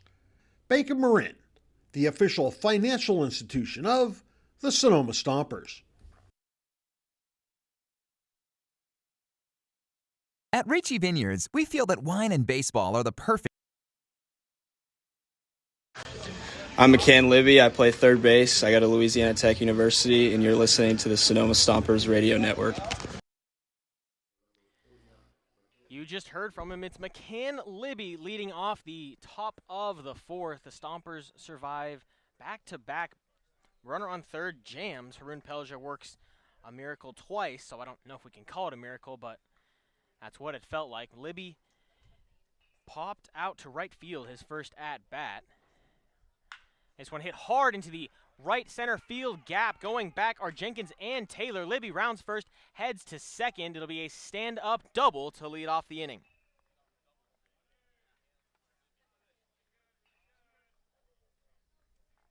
Libby entered today 13 hits. That double, a rocket off the barrel, leads off the inning with a hit. And now Trent Keys, who walked and scored the Stompers' lone run in the second. He's entered today just 2 hits and 0.87 batting average, but as you've heard us talk about all season long, the on-base numbers well above there. 10 walks, he had his 11th in the second, and 9 hit by pitches. This one hit hard past the second baseman, Esquivel, and Dave Hogue going to give a stop sign to McCann Libby at third. It's a pair of line drive hits to lead it off. Stompers first and third.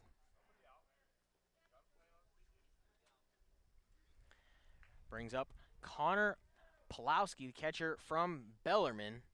9 hits entering today, a .281 average, and perhaps the biggest, although the walk-off last weekend was big. He had a 3 RBI double last night against the Legends. That one gave the Stompers a firm lead. They held on to it. Now first and third. Shows bunt, puts it down foul.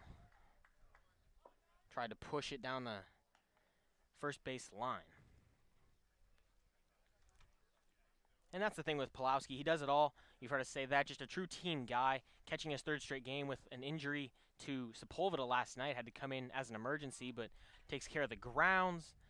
Can put down a bunt when he needs it. The walk-off. Just a true team player. He doesn't show bunt. Takes outside. Now 1-1.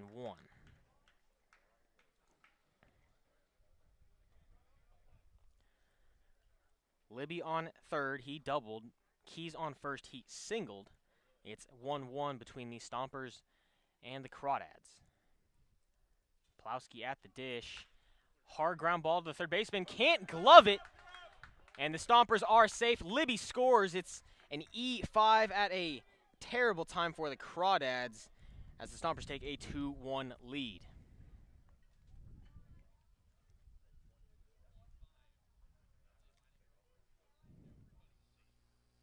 And there's a new pitcher in the game. It's Ryan Delaney. He started this inning, the lefty from Bucknell. He pitched in 4 games, 2 innings, 10 earned runs in the spring. Senior out of Danville. Now Lazul puts a bunt down the third base line. Throw to first in time from Delaney. 1-3 the put out, but now second and third, just 1 gone for the Stomps. Yeah, Delaney, we saw him pitch against the Stompers last year. He got the win going 4 1/3 innings, but he's already given up a run, although it went as an E5 on the Pulowski play, so I don't know. It's going to be no RBI for Connor, and then a perfect bunt by Lazul. Stompers small balling their way to a 2-1 lead here in the top of the fourth. Kieran Baker at the dish. He watches strike one. And we see a lot of strike ones from Kieran, but it's usually because he's swinging first pitch nearly every at-bat, but leaves the bat on the shoulder there. Keys on third, he singled. Pulowski reached on the air. Kieran Baker fouls that one back at the catcher, Clisby. He'll take a sec to gather himself. Yeah, the Crawdads don't bring the infield in now. They did on the last time this happened, the last batter with Pulowski. After the bunt, they're going to keep him back, except Leininger at third base. If you're Kieran Baker, you need to get at least one here. Runners on second and third, you got to score them. The left on base numbers we've talked about all season long. Not been ideal for the Stomps, but that's just how they play ball. When you take as many walks and free passes as the team does, it's just something you have to live with. The pitch misses low and out. Now 1-2 from the lefty.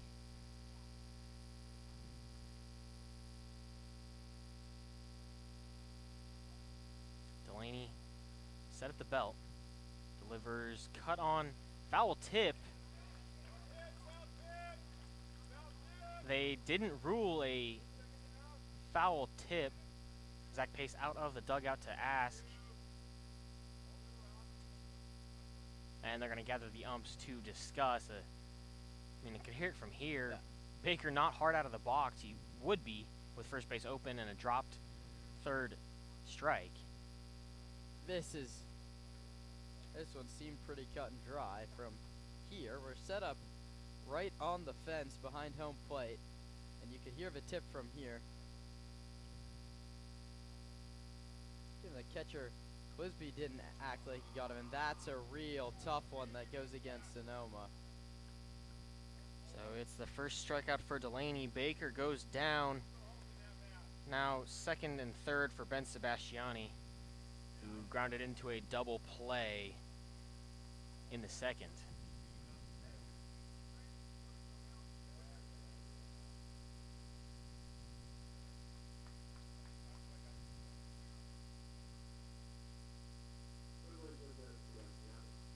Sebastiani stands in. First pitch from Delaney misses low.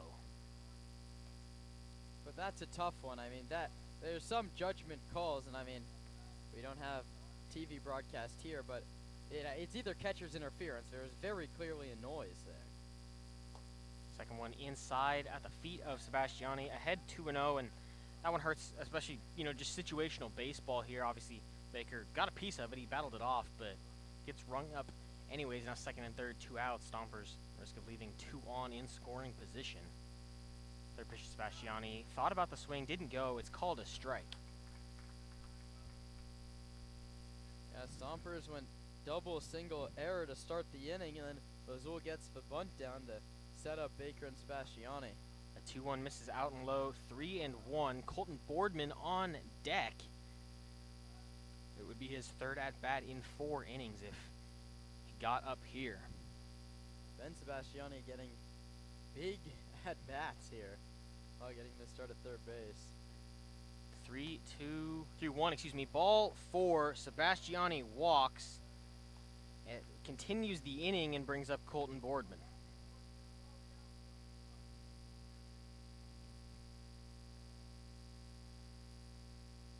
This is a big at-bat for Boardman. Bases loaded. He struggled a little bit with runners in scoring position. Just 6 RBIs here.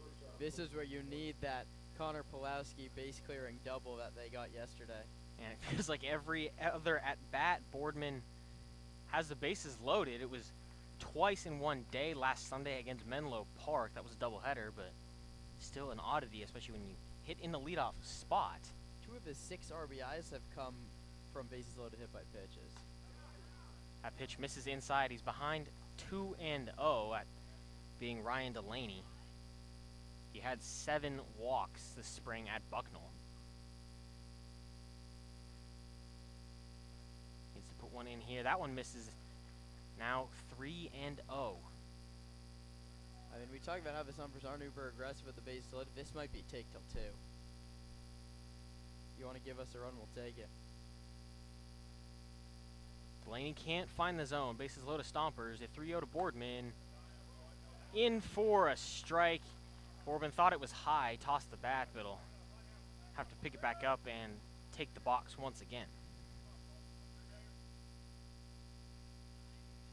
3-0. You got to imagine the zone's widened a little bit. That one looked like a strike, but Boardman obviously taking 3-1. Ball for there. They walk in a run. It's back-to-back walks with 2 outs. Stomper dugout a little chirpy today, and Nick Sebastiani, 8 RBIs, a couple home runs. And as I feel like I keep mentioning, as he hit in 7 of his last 8 games, this would be a nice one to make that 8 out of 9.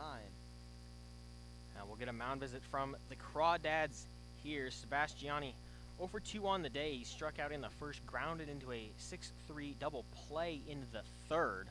That ball, not just a typical grounder, a line drive at the mound, tipped off the rubber and shot right at Medham, playing shortstop for the Crawdads. But in the fourth, the Stompers get a pair of leadoff hits, that thanks to Libby and Keys. They've both scored.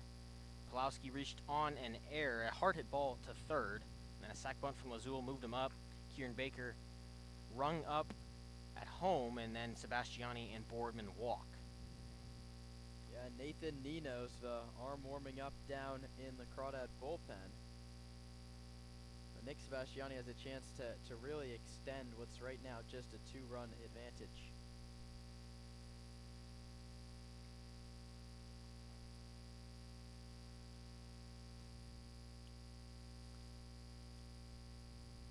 Sebastiani, 12 hits on the year, the 2 long bombs like Kieran mentioned. Both of those back at Arnold Field. First pitch he sees misses low in the dirt.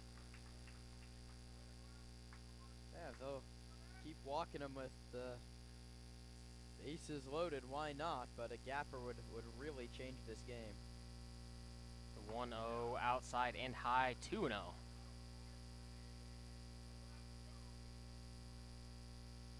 Stomper dugout. Bit chippier, a little bit louder than we've seen in previous games. The 2-0 hit hard into left field, but into the glove of McGee. Over the glove of McGee, tips off. 3 runs across to score. The throw goes to the shortstop, and Nick Sebastiani stands on second base. Not sure what the ruling is there. Yeah, that was crushed off the bat of Nick Sebastiani. Casey Levitt McGee angled back and reached up, and it fully went in and out of his glove. And they're going to not give Nick Sebastiani any RBIs. It's a 3-run error on the left fielder. And you know what? The Stompers will take that just as much as they would take a double from Sebastiani there. It scores 3. The Stompers now a 6-1 lead here in the top of the 4th.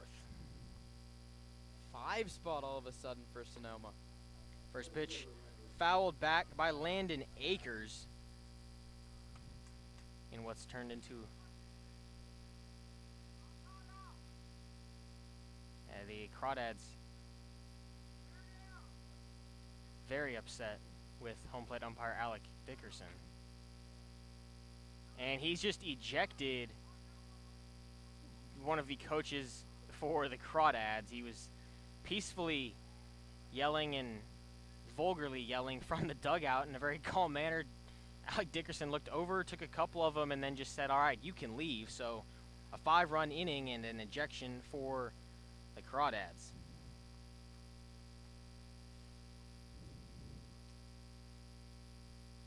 So we will pause here at Monte Vista High School. The Stompers 6-1 over Walnut Creek, thanks to a 5 spot in the 4th. Yeah. I have to put that one down as the book. He's just thrown out a member of the coaching staff. Chirping from the dugout. It wasn't Brant Cummings, nor was it Dustin Cheney. Well, and I guess it was ruled a ball. Yeah, the first pitch was a ball. That, I think, was the issue.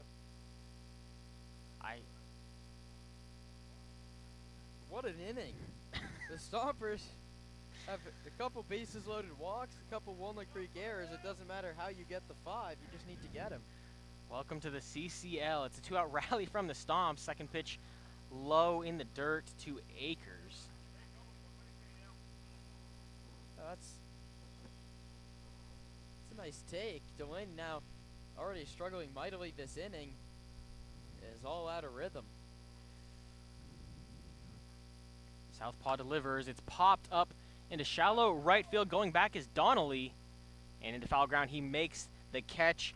The Stompers send 9 in the fourth. They score 5 on just 2 hits.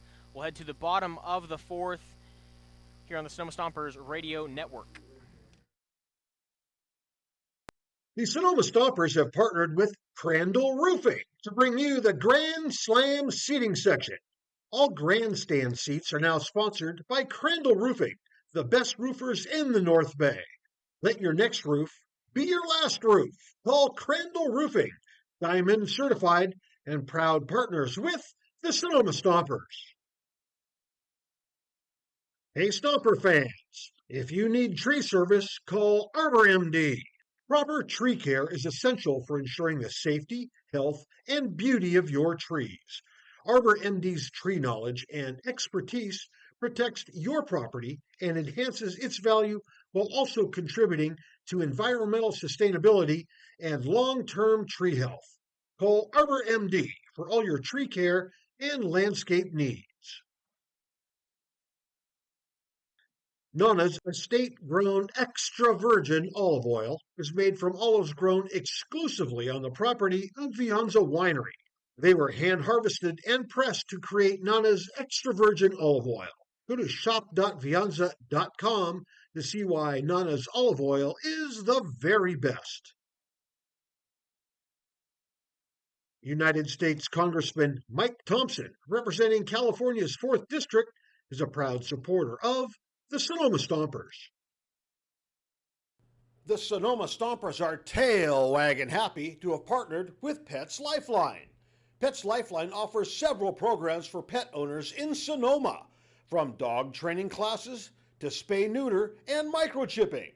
Pets Lifeline also has a trap, neuter, and return feral cat program, as well as resources to help with rehoming a pet. Pets Lifeline is here to support pet owners in keeping their pets healthy and happy. Pets Lifeline is also hosting Bark in the Park on July 28th, so you can bring your pet to a Stompers game. Pets Lifeline and the Sonoma Stompers, proud partners.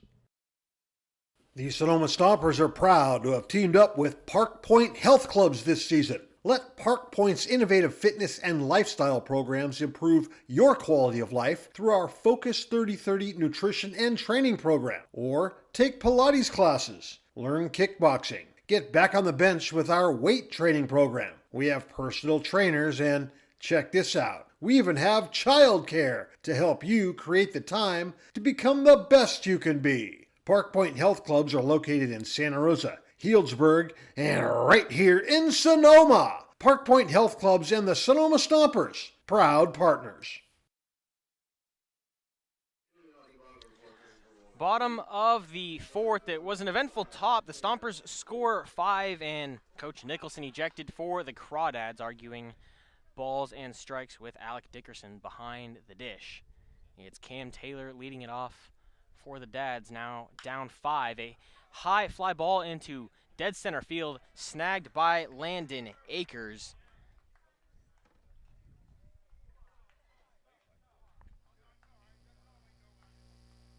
That's exactly how you start a shutdown inning, And now the Stompers, I don't believe, are issued an official warning here from Dickerson, but they're back and forth with Brant Cummings down the third base line, the coach for the Crawdads. Dickerson puts the out in the book and then walks over to say that's enough. And the Stomper's been yelled at again now, third base umpire getting involved. yeah, there's multiple different dialogues going on. It's between Brant Cummings coaching third base and the Sonoma bench. It's also between the umpires and the Sonoma bench. Who knows? No love lost between Walnut Creek and Sonoma. First pitch outside to Riley Leininger. He walked, moved up to second on a pass ball, ended up at third, but was left there in an impressive workaround by Haroon Pelja. That was the second inning. Second one to Leininger in for a strike. And there's been a lot of dialogue from every angle of this one. Coaches to coaches, coaches to umps, umps to now players, and the players to the coaches. But the zone's been fair both ways. It's just a little bit tight today. Yeah, not what we're used to seeing. The zones aren't usually tight at all in the CCL. Usually they're given everywhere, but not today.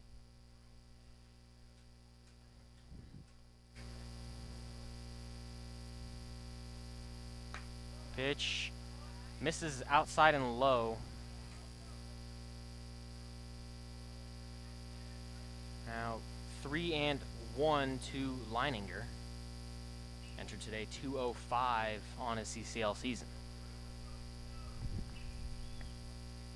Pelja set, delivers a high fly ball, shallow left field. Sebastiani makes the grab, quickly 2 gone in the inning. Yeah, Stompers coaching staff, they really care about those shutdown innings. You go and get 5 runs to open up a 6-1 lead. This would be a nice time for a quick shutdown inning for Pelja. Then dreams of the 5th and even the 6th become a reality. And Pelja's longest outing, he's gone 4 twice, once out of the pen, once as a start this season. Stompers got a shutdown inning in the second. Looking for one here in the 4th. It's Ryan Ellis, the lefty DH, taking ball number 1. He singled in the second and then was doubled off on the ground ball from Casey Levitt-McGee. The 1-0 swung on and missed. A violent hack from Ellis ties it at 1-1. Tried to get all 5 runs back with that swing.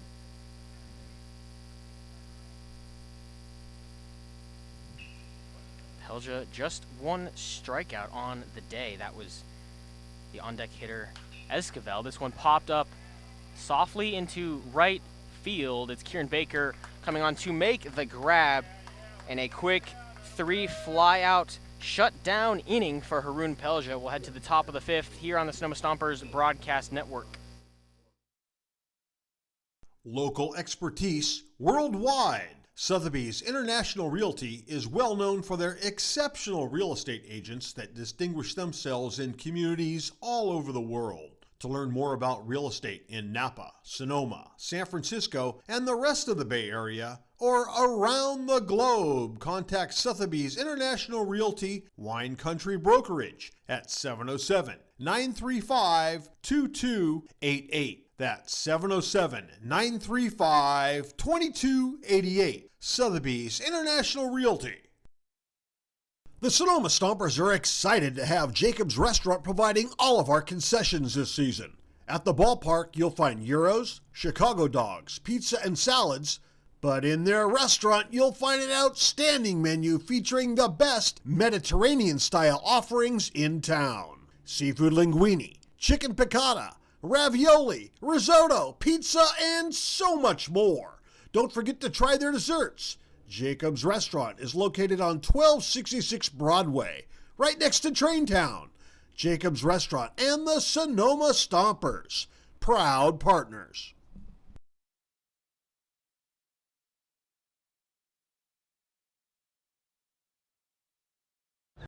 This is Nicholas Sebastiani, the left fielder for the Sonoma Stompers, and you're listening to the Stompers Radio Network. Number 49, McCann Libby, leads it off for the 2nd inning in a row. It's Ryan Delaney back out, 2nd inning of work. He faced all 9 Stompers, gave up 5 runs on 2 hits and a pair of errors back in the 4th. That all started with a line drive double from McCann. Yeah, so technically all 5 up until this point are unearned on the line of Ryan Delaney.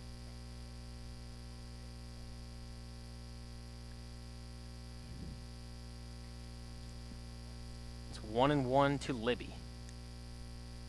Pitch in for a strike on the outside corner, now 1-2. And with the chippiness you've heard us mention so far through this one, you'd think it's game 8 of the CCL season between the Dads and the Stomps, but it's just number 1. We are in for a roller coaster through the end of June and July. Yeah, they play 3 more times this upcoming week. Tuesday back here, Wednesday at Arnold, and I think Saturday at Arnold. 1-2 fouled back down the first base line from Libby. Roman Raffelli, Kieran Costa here on the Sonoma Stompers Radio Network, where you can catch every road game for the Stomps. The 1-2 fouled back again over the first base dugout. Libby not going down without a fight. Now Libby welcomed Delaney into the game for the double, and then there was a second where it was 2 on, 2 out, but walk, and then the big error on McGee. Pitch misses outside and low, 2-2.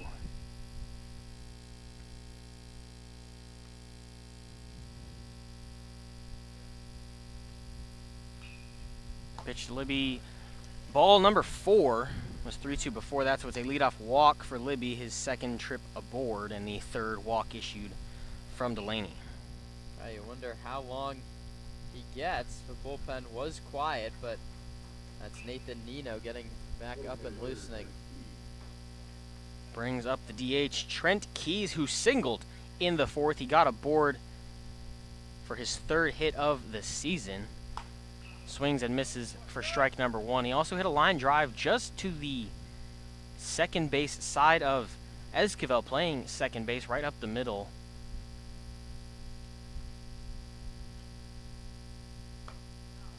Second pitch outside. And a very quiet Crawdads dugout. It's 1-1 to Trent Keys. Swing and a miss. He got a piece of it, but squeezed by Clisby. Now 1-2.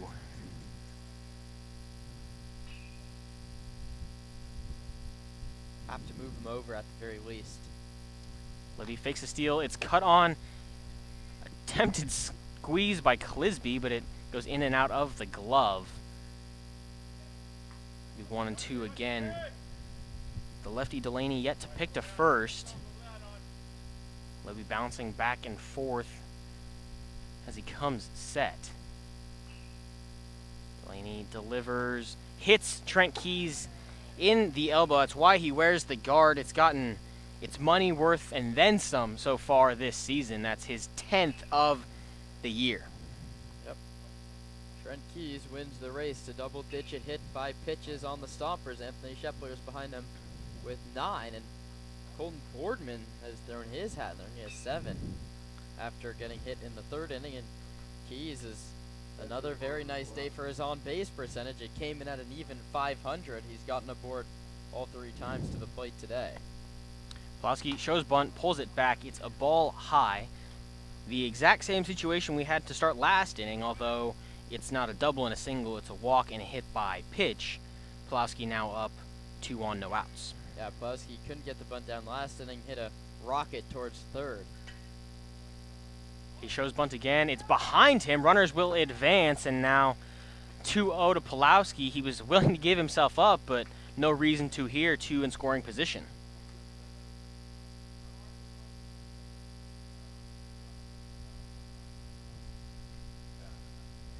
(2-0) to Pulowski. He's reached both time, hit by a pitch in the 2nd, and the error Kieran mentioned in the 4th.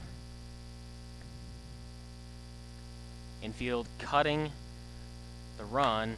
This one chopped right at the shortstop, and there's going to be an issue here. Trent Keys almost all the way to 3rd. McCann Libby didn't run, and looks like they're just going to put Trent Keys out at 3rd.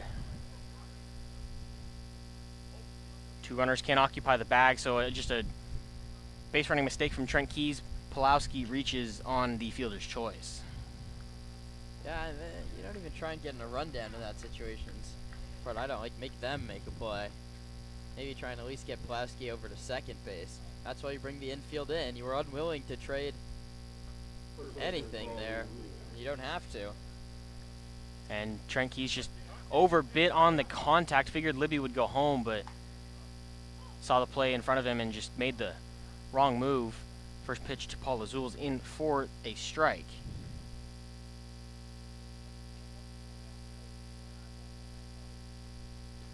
Runners on the corners, 1 out. Lazul at the plate, fouls this one hard on the ground down the first base line. Yeah, you need to get Pulaski to second base. If you get hung up there, you send Keys towards third, probably send Libby home, give up that out there, make them make a good throw, and Pulaski move up to second. And you trade it, you stay at second and third, because now Lazul needs to come through big time. A great block behind the dish from Clisby. Ball in the dirt, Pulaski doesn't move up. It's 1-2 to Lazul. Lazul a walk and a sack bunt. Stompers did a great job that inning, especially with 2 outs, 2 bases loaded, walks with 2 outs, and then the big hit from Sebastiani. This one again in the dirt. Pulaski moves up here. No throw, just a pump fake from Brandon Clisby, but McCann Libby not fooled at third. It's second and third, and the infield comes into the grass to cut the run once again.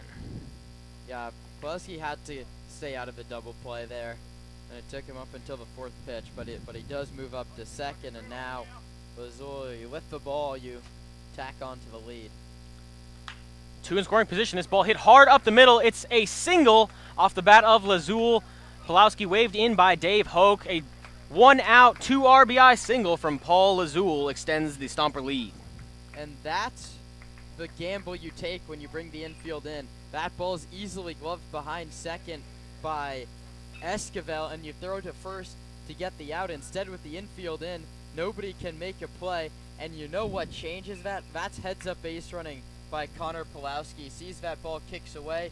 He moves to second. You're out of a double play. The infield has to draw in. And those are the little baseball plays that really change baseball games like this and league action against a team like Walnut Creek.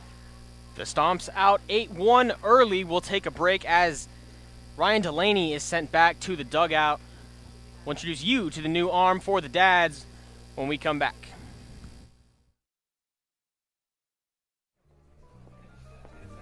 Nestled in the heart of Sonoma, Verano Cafe stands as the answer to locals yearning for wholesome food.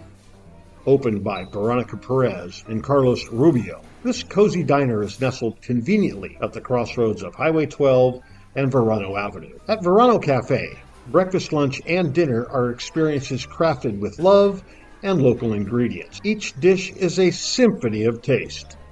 But Verano Cafe isn't just about breakfast. Their lunch menu features favorites like fish and chips and classic French dishes catering to all tastes. Dinner includes house-made pasta dishes and elegant entrees. What really sets Verano Cafe apart is its commitment to quality and community. With locally sourced ingredients and a dedicated team that feels like family, Verano Cafe offers a warm and welcoming atmosphere. Whether you're a Sonoma local or a visitor, Verano Cafe promises to elevate your dining experience. Join us today and become a part of the Verano Cafe family. Verano Cafe, located at the crossroads of Highway 12 and Verano Avenue in Sonoma.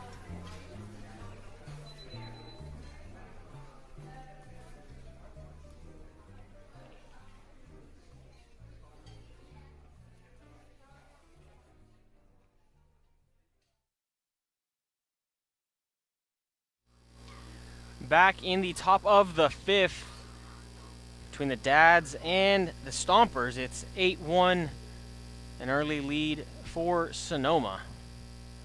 Thanks for joining us, Roman Raffelli, Kieran Costa here on the Sonoma Stompers Radio Network.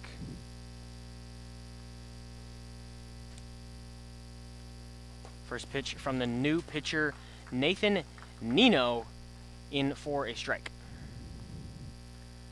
Nino, the 6'1", 210-pound righty from the University of the Pacific.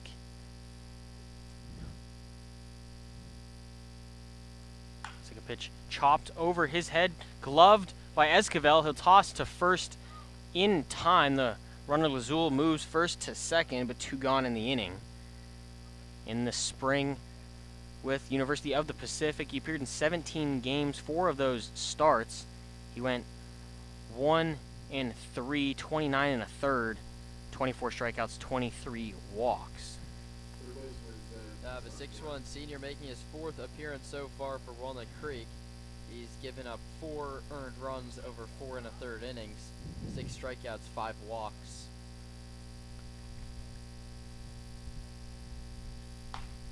First pitch to Sebastiani misses high. Sebastiani did a nice job, a nice bases loaded 2-out walk. Nino, the hardest thrower we've seen from either side in this ball game. Power from the right. Second off speed to Sebastiani in for a strike at the top of the zone.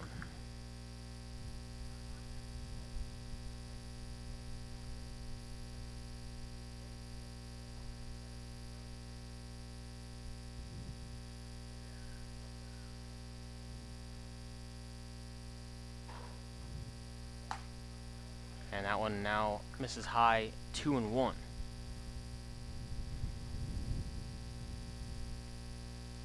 This is exactly how you want your middle innings to go. That 5 spot, those numbers to change this game.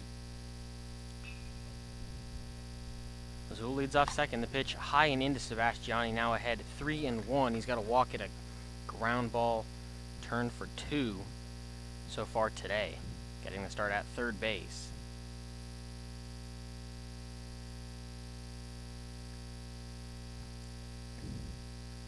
A 3-1 misses outside for ball 4 to Sebastiani, his second walk.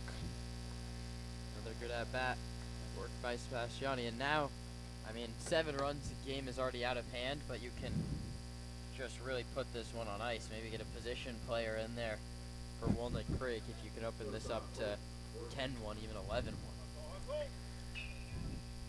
So Nino inherits Lazul at second. He walks Sebastiani. Now Colton Boardman at the top of the order. He's been hit by a pitch and issued a walk. 2 free passes for the Stompers leadoff. First pitch, outside corner, strike 1. Yeah, Boardman trying to get aboard and get Nick Sebastiani up at the plate, who drove 3 home last time he came up with him loaded. That's 0-1 to Boardman. Hit high and foul down the left field line. Yeah, now time to battle. If you're Boardman, you're behind 0-2. Stompers already have 2 home this inning, but a chance with 2 on. Very hitter-friendly ballpark here at Monte Vista High School. It's 0-2 to Boardman.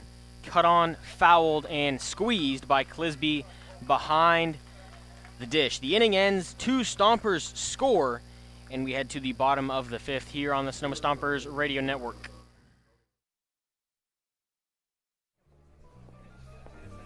Nestled in the heart of Sonoma, Verano Cafe stands as the answer to locals yearning for wholesome food. Opened by Veronica Perez and Carlos Rubio, this cozy diner is nestled conveniently at the crossroads of Highway 12 and Verano Avenue. At Verano Cafe, breakfast, lunch, and dinner are experiences crafted with love and local ingredients. Each dish is a symphony of taste. But Verano Cafe isn't just about breakfast. Their lunch menu features favorites like fish and chips and classic French dishes catering to all tastes. Dinner includes house-made pasta dishes and elegant entrees. What really sets Verano Cafe apart is its commitment to quality and community. With locally sourced ingredients and a dedicated team that feels like family, Verano Cafe offers a warm and welcoming atmosphere. Whether you're a Sonoma local or a visitor, Verano Cafe promises to elevate your dining experience. Join us today and become a part of the Verano Cafe family. Verano Cafe, located at the crossroads of Highway 12 and Verano Avenue in Sonoma.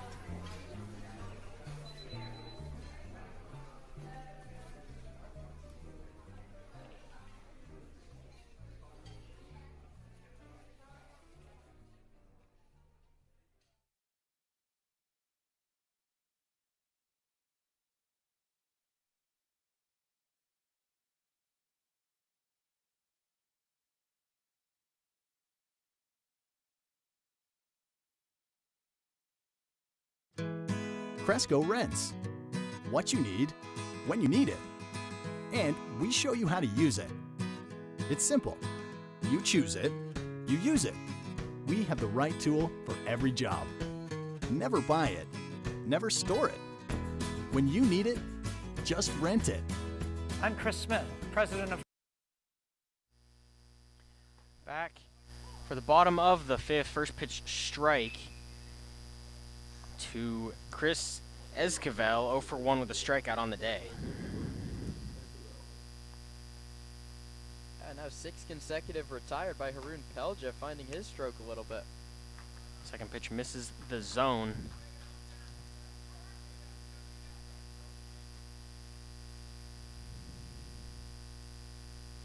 Pelja set from the right, delivers ball in the dirt.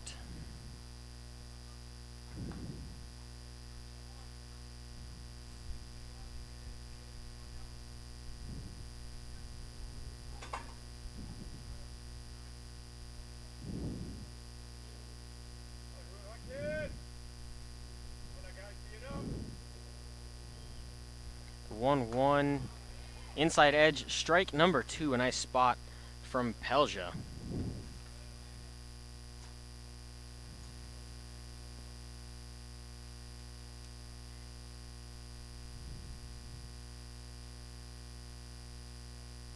Swing and a miss. He got him to hesitantly whiff at it. Strike out the second for Haroon and leads off the inning.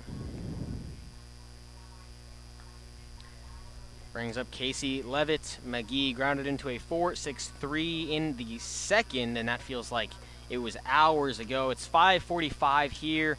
1 gone in the bottom of the fifth. Stompers an 8-1 lead, courtesy of 3 hits and 2 errors from the Crawdads. Several free passes.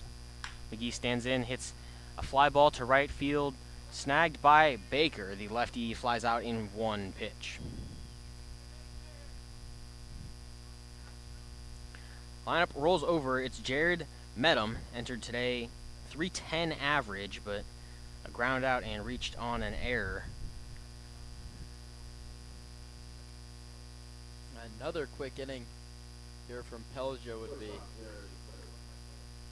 massive for Sonoma pitching staff. Pelja working his longest outing of the CCL season.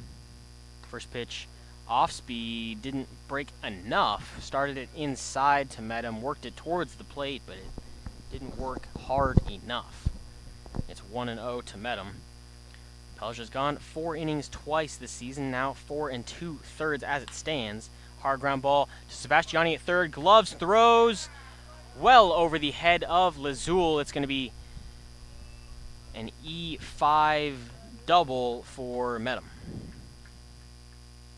Yeah, we keep saying Ben Sebastiani's first start out at third base. Not exactly been a dream day.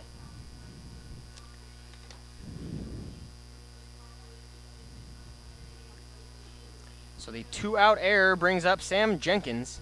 A walk, a run scored, and a ground out to third so far today.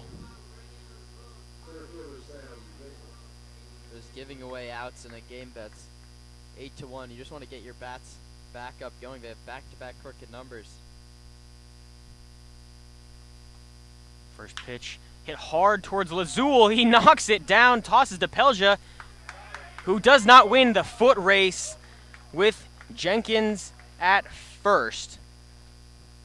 Medham moves to third. It's an infield hit and a heck of a play from Lazul. That ball hit scorched off the barrel. Lazul did his best to knock it down, but Stompers couldn't get to the bag on time.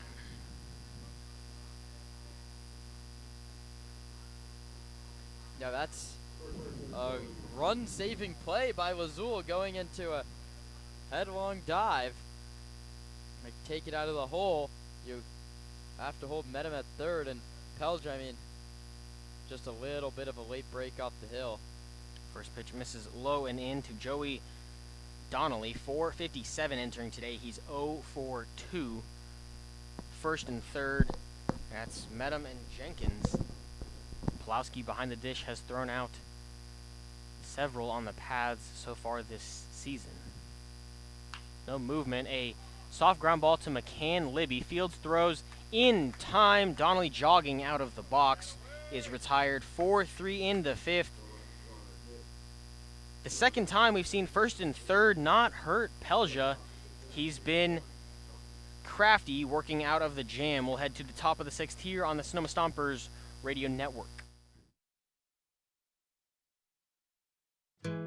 Cresco Rents.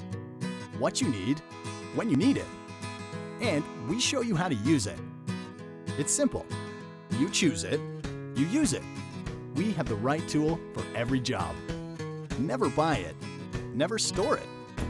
When you need it, just rent it. I'm Chris Smith, president of Cresco. If you need it, Cresco's got it. All over the Bay Area and online at CrescoRent.com.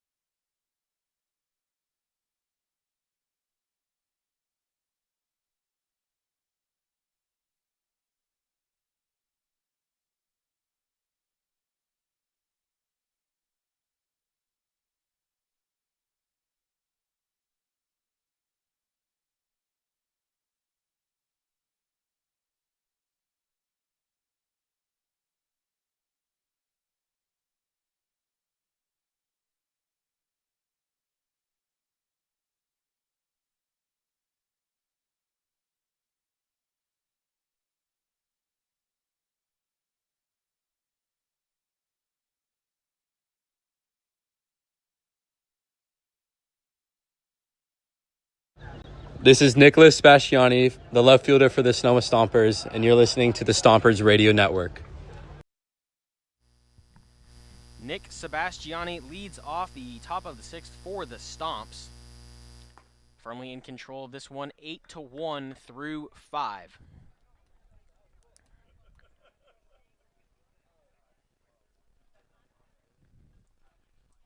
It's Nathan Nino for his second inning of work. He came in relief for Ryan Delaney, who went an inning and a third, gave up 3 hits, 7 runs, just 2 earned. Walked 3, hit 1, did not strike out any. Stompers had his number, and he gives way to Nathan Nino. Now behind 2-0 to Sebastiani.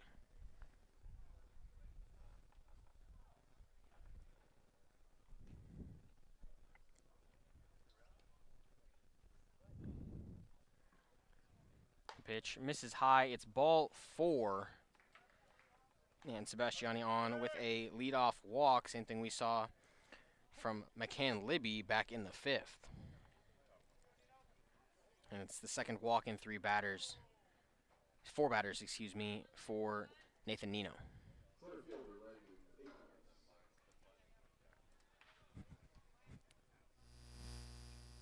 That brings up Akers, and Akers is the only guy not to reach base yet for Sonoma.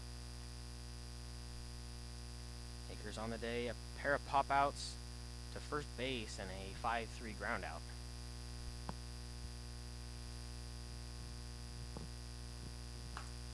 Second pitch he sees misses in.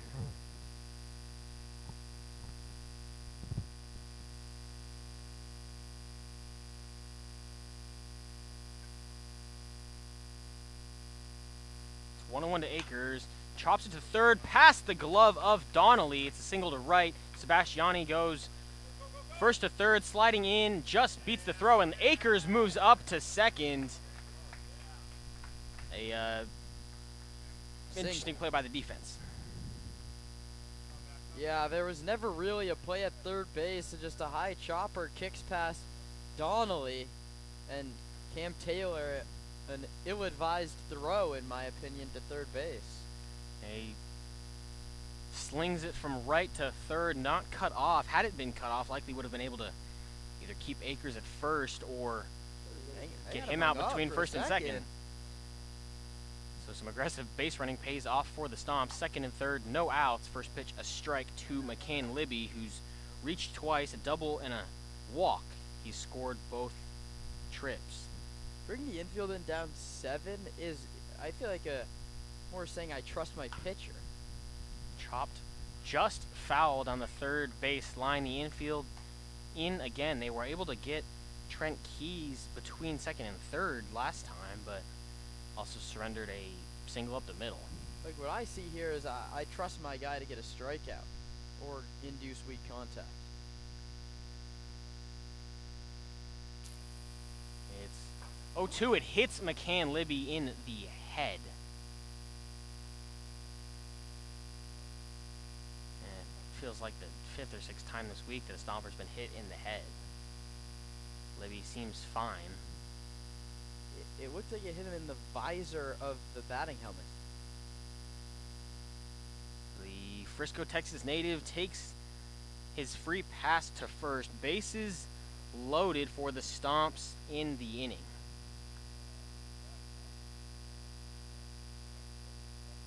It's the first hit by pitch from Nathan Nino. And it's the 5th in the game by Dad's pitching. 8-1 Stompers lead. That's on just 4 hits, 2 errors by the Crawdads.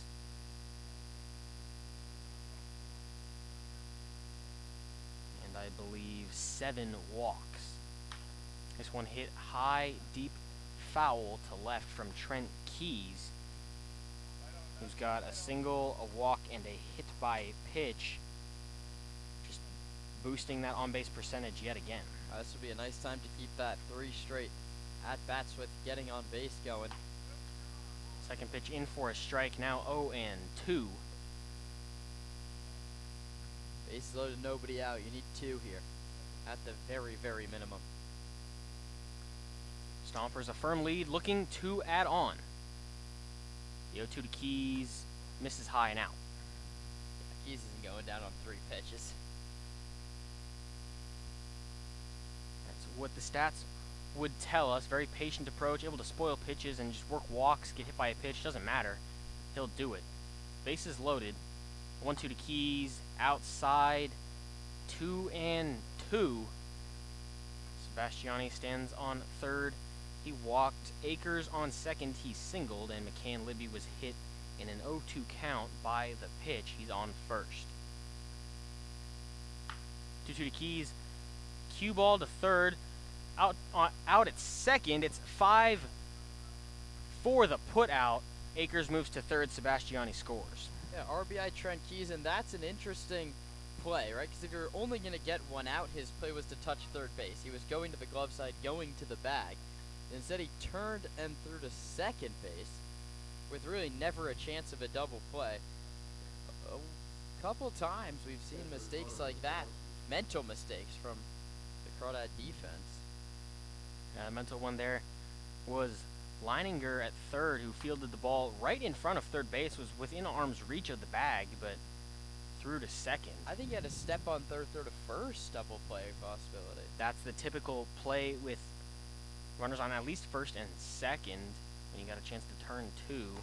Pulowski now behind 0-2, outside off-speed pitch called against him. But if the Stompers could choose a player to go and sit down, it would be McCann Libby, the guy erased after being hit on the helmet. Let him sit in the shade for a little bit before having to go back out to second base. Pulowski behind 0-2.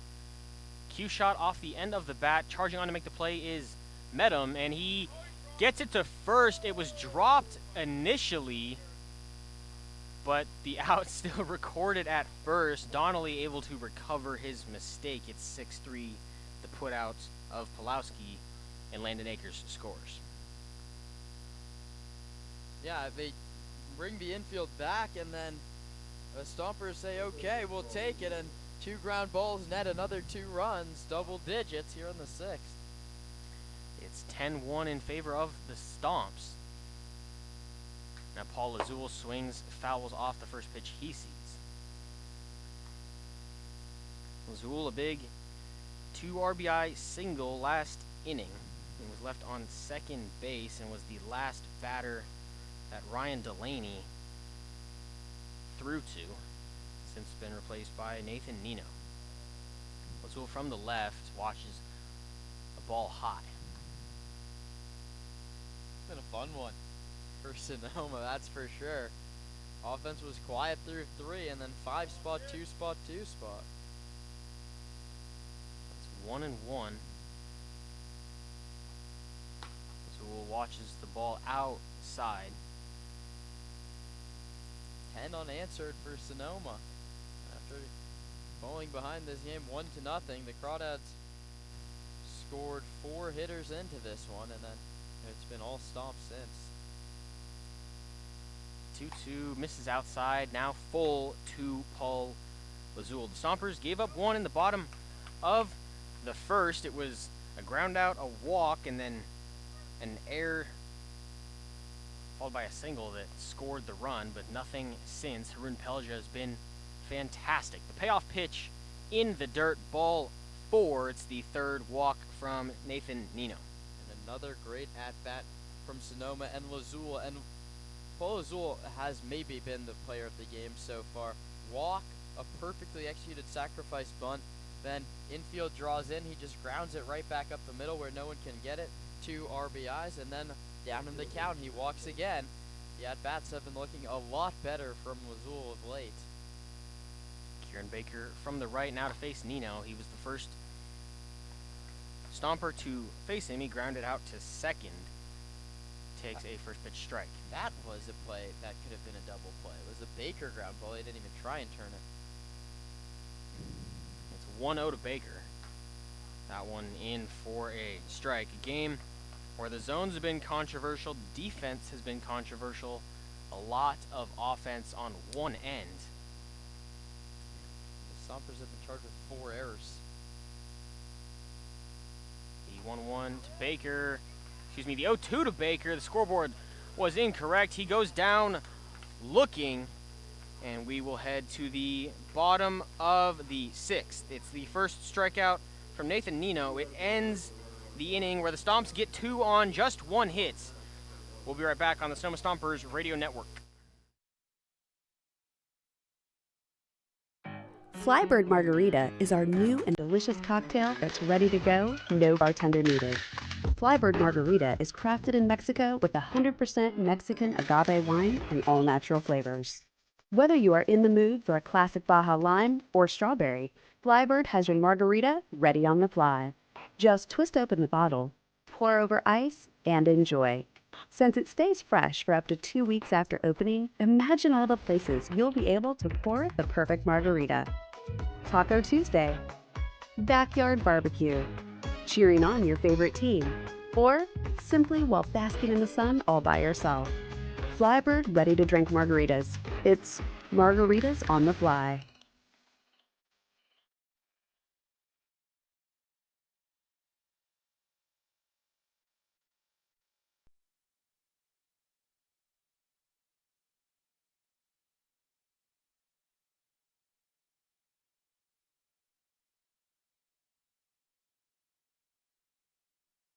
The Sonoma Stompers are grateful to have Bank of Marin as a returning sponsor. Bank of Marin's philosophy is banking built on trust and relationships.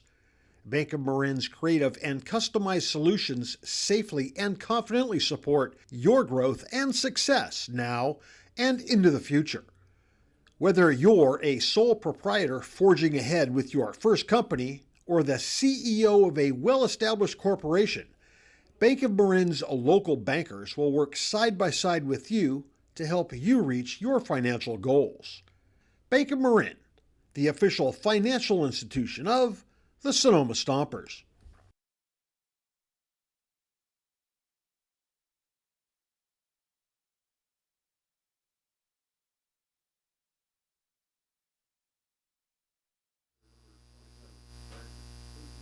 Brandon Clisby leads off for the Crawdads. Again, it's not Haroon Pelja, it's Sean DeBoard coming in relief. Pelja went 5 and was phenomenal. We'll close the book on him in just a moment. Second pitch from DeBoard in for a strike.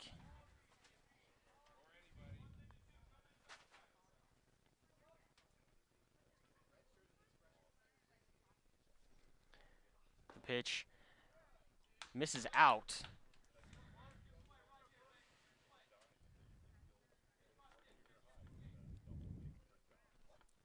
DeBoard working from the left.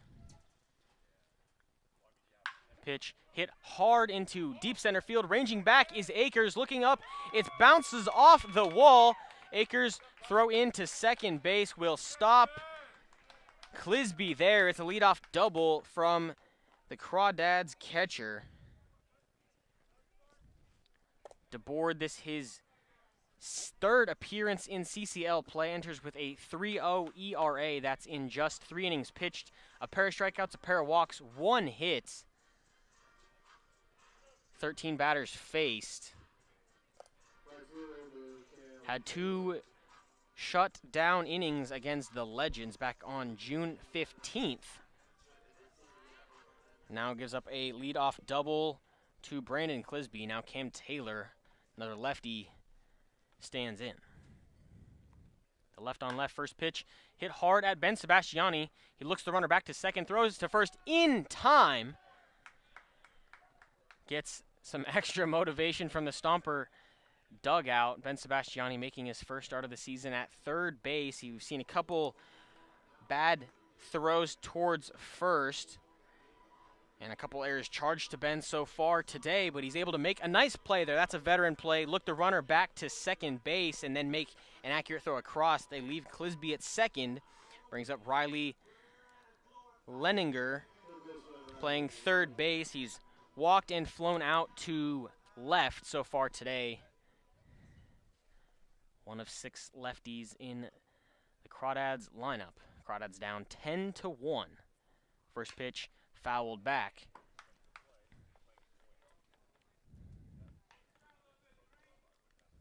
So Pelja's day is over. He went 5 innings, gave up 3 hits, 1 earned run. He walked a pair of Crawdads, did not hit any, and struck out 2. The 0-1 misses outside.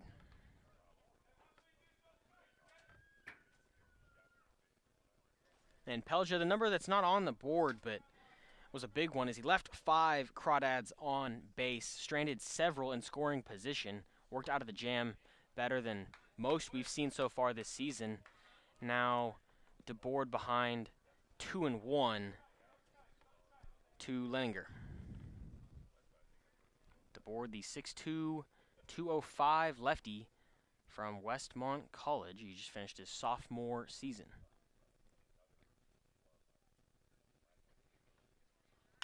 This one hit hard, foul down the first base line.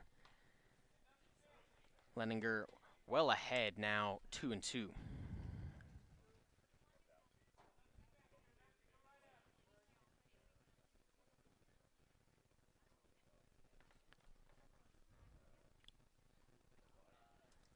Left on left, DeBoard and Leininger.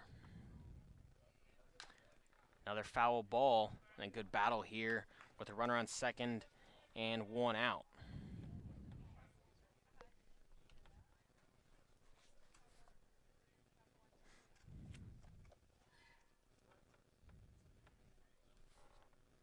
DeBoard looks back to second, delivers, swing and a miss. Had him out in front. It's the first strikeout from Sean DeBoard. And a leadoff double hasn't shaken his confidence. They get a big out from Ben Sebastiani. That was Cam Taylor, and then Riley Leninger puts up a fight but goes down swinging. Ryan Ellis, the DH, now takes the left-handed batter's box.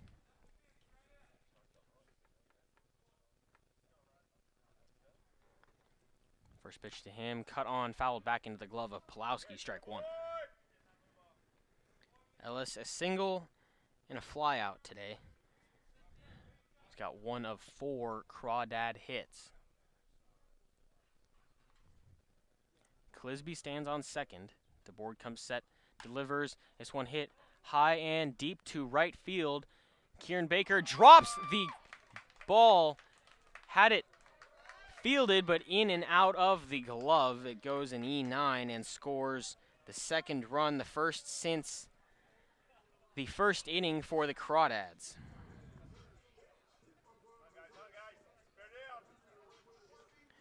Now shortens the Stomper lead to 8. It's 10-2 here at Monte Vista High School. No RBI awarded to Ryan Ellis. It's the 5th error of the day for the Stompers. First pitch, strike outside corner to Chris Esquivel, who is 0 for 2 with the pair of strikeouts. The only crawdad that Harun Pelger was able to strike out, but he did it twice. Swing and miss, strike number 2, off-speed pitch low.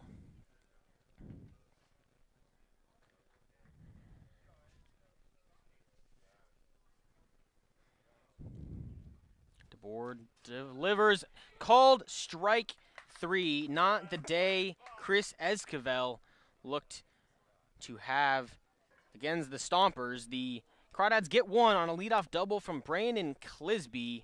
It's a hit, an error, and 2 strikeouts in the 6th.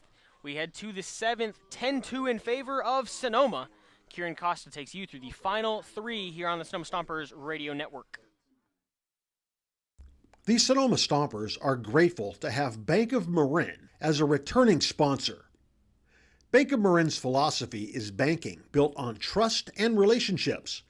Bank of Marin's creative and customized solutions safely and confidently support your growth and success now and into the future. Whether you're a sole proprietor forging ahead with your first company or the CEO of a well-established corporation, Bank of Marin's local bankers will work side by side with you to help you reach your financial goals. Bank of Marin, the official financial institution of the Sonoma Stompers.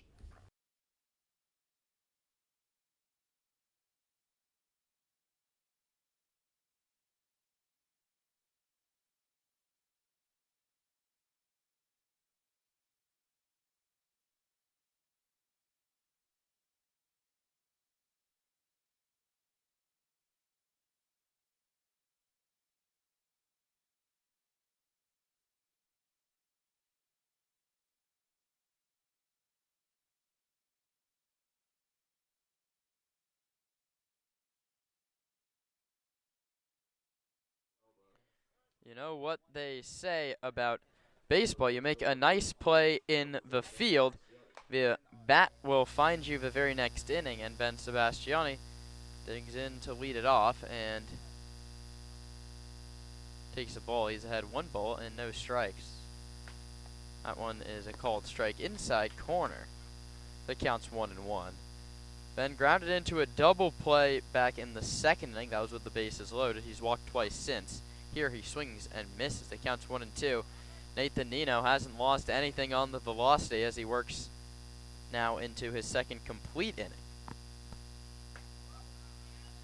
Ben Sebastiani bends back out of the way, but it finds the inside corner. 3rd strikeout for Nathan Nino, back to back, and now he gets himself back to the top in Colton Boardman.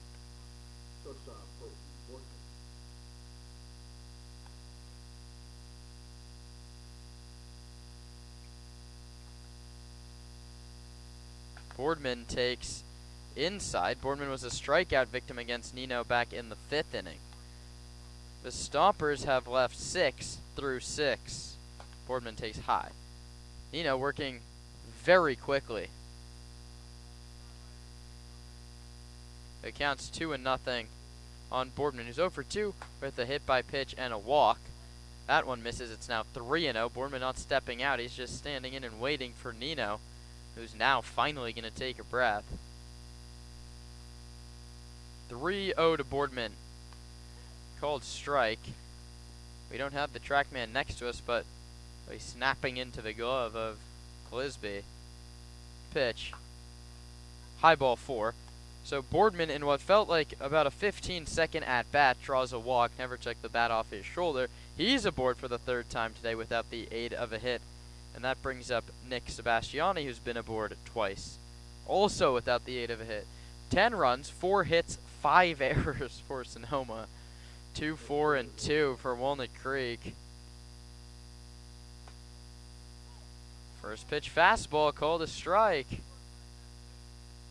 Nick Sebastiani came up with the bases loaded and 2 outs and cranked one into left. It went in and out of the glove of Casey Levitt McGee, and 3 Stompers scored. Here, he's late on a fastball, 0-2.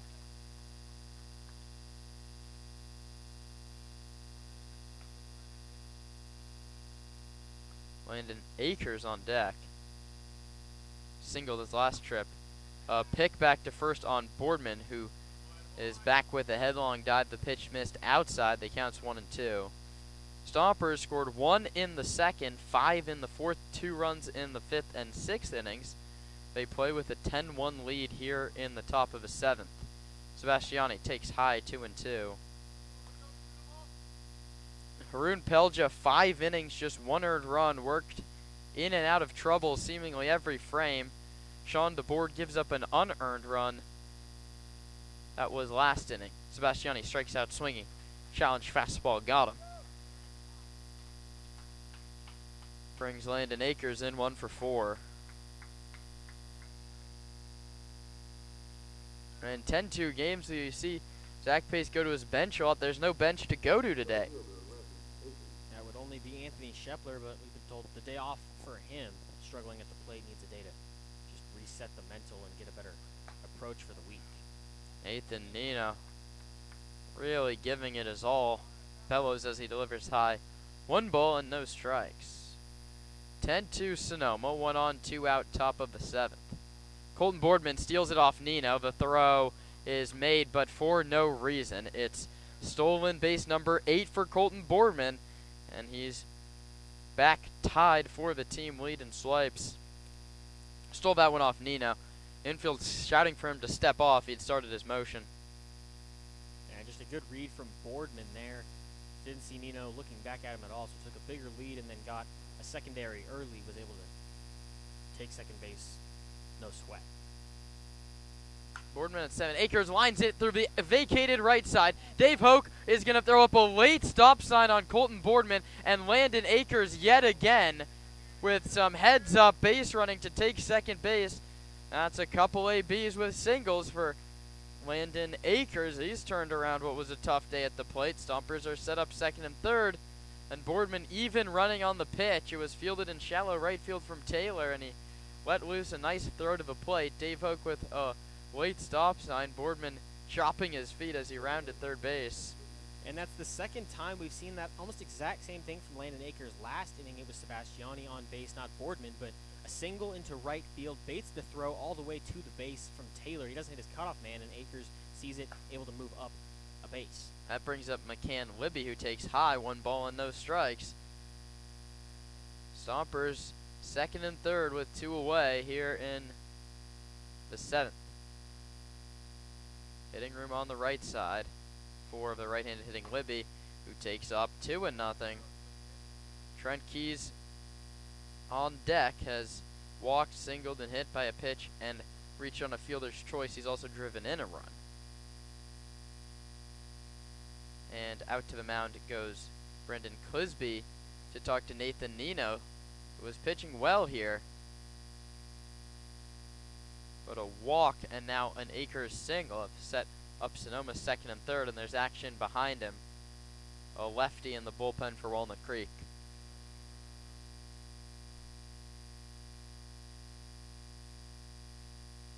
(2-0), high 3-0. Brant Cummings staring intently down at his scorecard set up just outside of that third base dugout. Trying to mix and match whatever pitchers can keep him in this game. But it's already away from him. He's down 8, and now the bases are loaded as McCann Libby walks. And that brings up Trent Keys, and that's going to get Brant Cummings a walk-in towards the mound. You'd think that's probably the day with Max Cohen up and loosening. Max Cohen's going to go shake hands with his bullpen catcher and more than likely come out to the mound. Nathan Nino was dealt a pretty tough hand here, and Brant Cummings takes the ball from him. We'll tell you about the new pitcher on the other side of the break. 10-2 Stompers, but they want more. Bases loaded, 2 outs in the 7th. We'll see if the Stomps add even more insurance when we come back on the Sonoma Stompers Radio Network.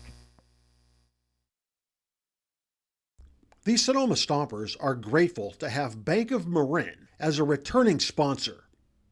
Bank of Marin's philosophy is banking built on trust and relationships. Bank of Marin's creative and customized solutions safely and confidently support your growth and success now and into the future. Whether you're a sole proprietor forging ahead with your first company or the CEO of a well-established corporation, Bank of Marin's local bankers will work side by side with you to help you reach your financial goals. Bank of Marin, the official financial institution of the Sonoma Stompers.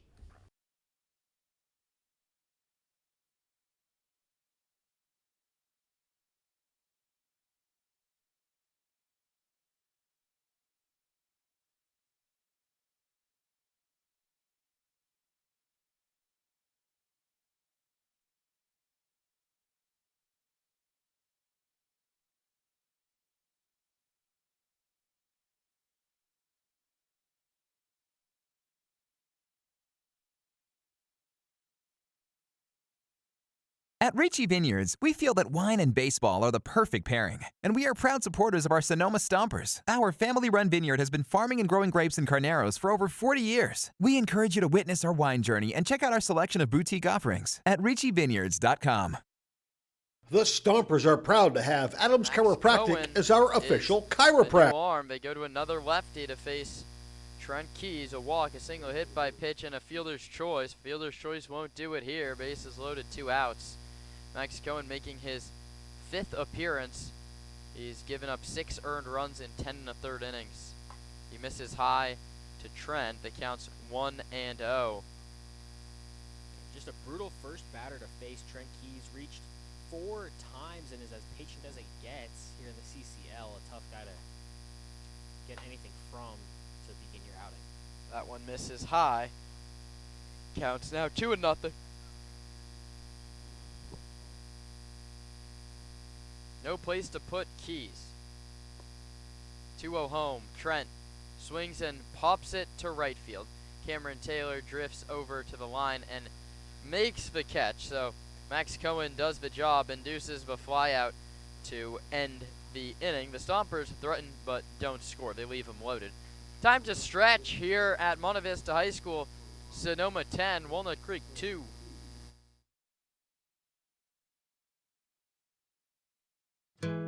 Cresco Rents. What you need, when you need it. And we show you how to use it. It's simple. You choose it, you use it.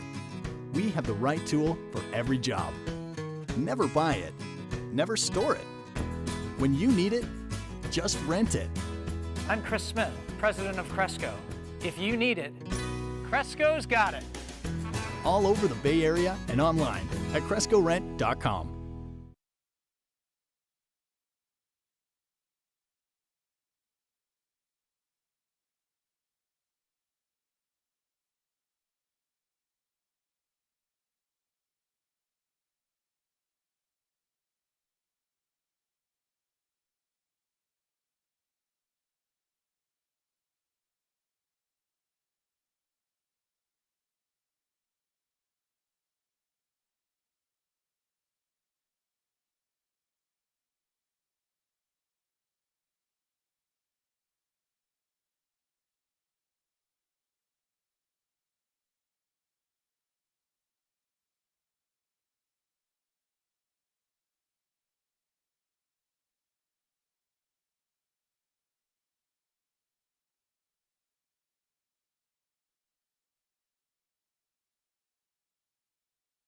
Bashan's original Japanese barbecue sauce was born from founder Justin Gill's multi-generational family recipe that was passed down to him by his Bashan. Now, the multi-generational family recipe has inspired the bold, fresh umami flavor and clean ingredients in all of Bashan's sauces, including their new Japanese dipping sauces. Find Bashan's sauces at your local grocery store today. Bashan's, a tradition of bold, fresh umami flavor, and proud sponsor of the Sonoma Stompers.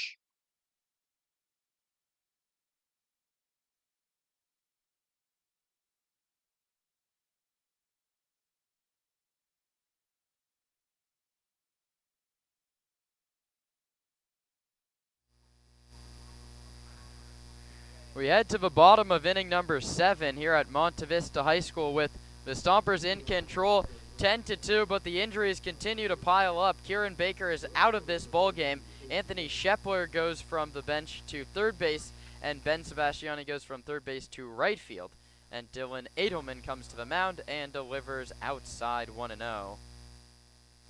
For Sean DeBoard, he went 1 inning, 1 hit, 1 unearned run, and he gives way to Edelman, the righty from San Francisco, who plays his college ball at Chico State. This one's popped up foul back to the screen. It counts 1-1. Edelman's only pitched in blowout games, a 14-3 victory and an 11-3 victory, and this one's 10-2. He's given up 3 earned runs over 5 innings.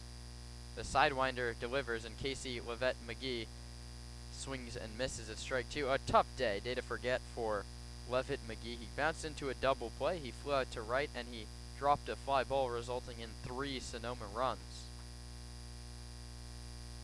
He now awaits a 1-2 offer from Edelman, outside 2-2. Dylan Sand 6'2", 225. Went to Sacred Heart Cathedral Prep High School out in San Francisco, and then played in Chico last year. 2-2 outside, 3-2. Even in a 10-2 game, nothing given off that outside corner by Alex Dickerson. Edelman yet again not pitching in a pressure situation, but looking for a clean inning or 2.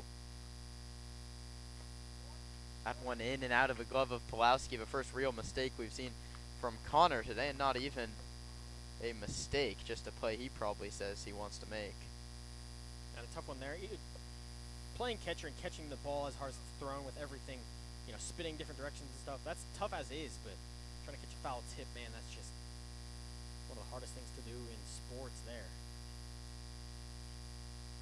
Payoff. Struck him out swinging high fastball. Edelman climbs the ladder and gets Levitt McGee. It's only the 4th strikeout for Sonoma pitching.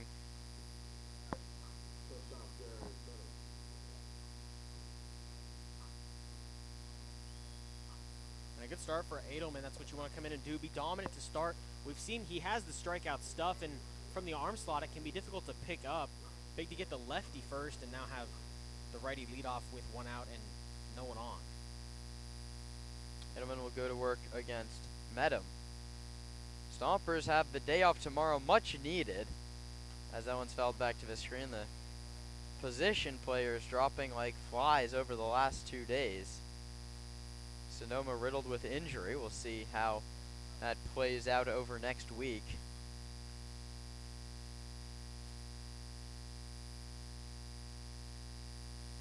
0-1 coming. Edelman to Medham. Swing and a miss. Edelman fastball looks firm. And it's tipped into the glove.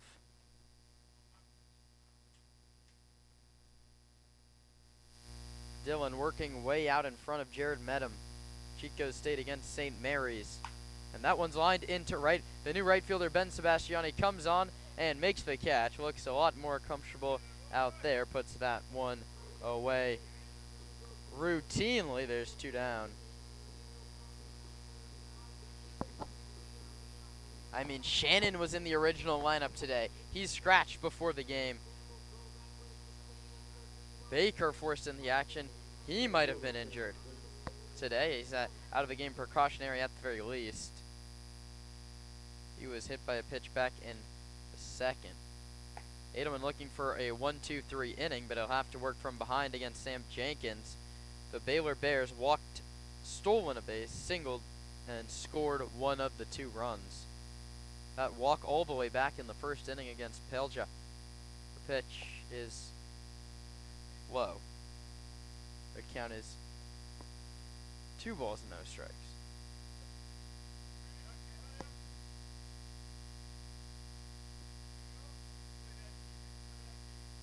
(2-0) to Jenkins, a left-handed hitter. Edelman sidewinds it, slings it, and it's a called strike. This is the sharpest Dylan Edelman's looked now. This is his 3rd appearance. Again, hard to get up. You're in that bullpen. The game's not close, but you work through the adrenaline anyway. And that one's in there to the tall left-handed hitting Jenkins. Clips to the top of the zone. The count's 2-2. And with this being Edelman's third outing, we saw the first one he could struggle to find the zone a little bit against the Seagulls, and then the second one was a little bit sharper, but still had some rough edges. He's been great in this one. That one's fouled back to the screen. We'll do it again from 2-2. Stompers and the Crawdads, the first of 4 meetings this week and 9 meetings over the next month and a half. It would be nice to get the first one if you're Sonoma. They're well on their way. 2-2 comes. Low. Filler up. 3 balls and 2 strikes.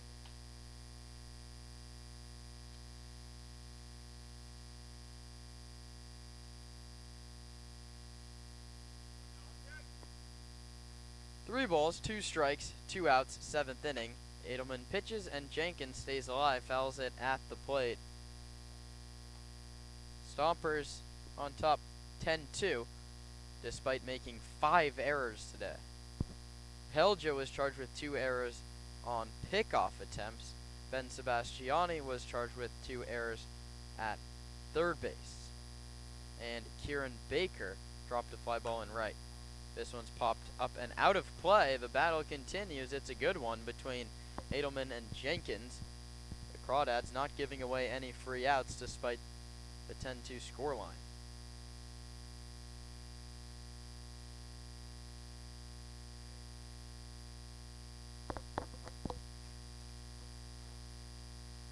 Edelman's payoff.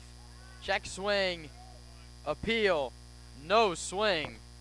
And Jenkins reaches after a long battle. I think that one was clear cut off. I would have liked Alex Dickerson to make a call on that swing at home plate. But the appeal says no, and the inning continues for Joey Donnelly, the left-handed hitting first baseman out of Cal. Jenkins off first. And Donnelly swings and misses, 0-1. Edelman doing a good job getting ahead of hitters here. That was a long battle with Jenkins. You hate to lose that one, but you just have to flush it and move on to the next guy. Gets strike 1, a job well done. 0-1. Pulaski blocks it, but it kicks far enough away for Jenkins to take second base. And well, that's how rallies start. One base turns into another. The problem is, this mountain might already be too tall for Walnut Creek.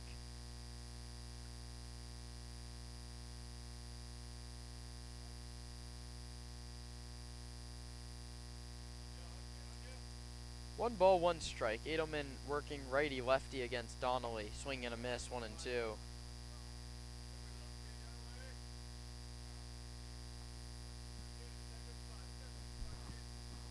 Stompers came in today, bullpen arms available. Now Zach Pace just decides who he wants to give run. The furthest thing from leverage innings here in this 8th and 9th coming up. That one misses high. It counts 2-2.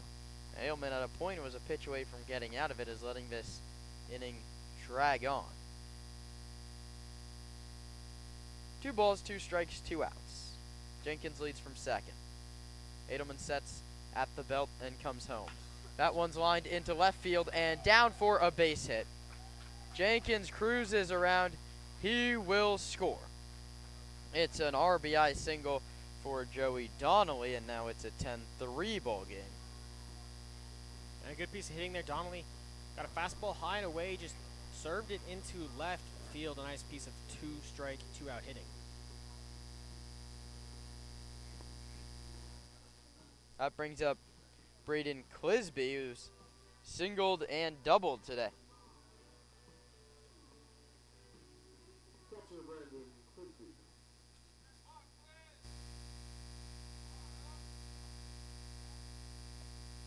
A check over by Edelman.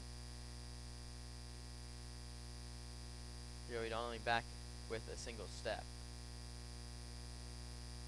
Edelman delivers low. That one gets away from Pulaski. Can't find it. Gets tangled up with the home plate umpire. And now to second base goes Donnelly. That's going to be a wild pitch.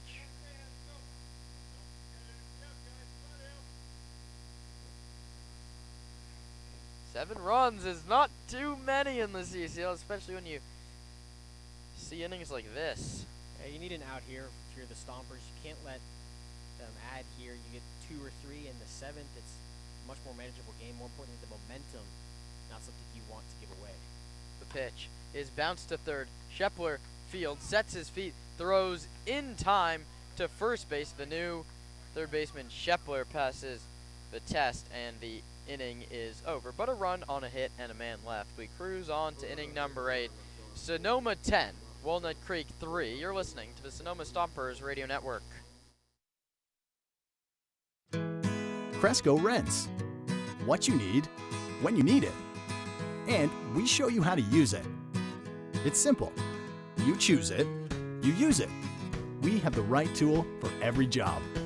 Never buy it, never store it. When you need it, just rent it. I'm Chris Smith, president of Cresco. If you need it, Cresco's got it. All over the Bay Area and online at CrescoRent.com.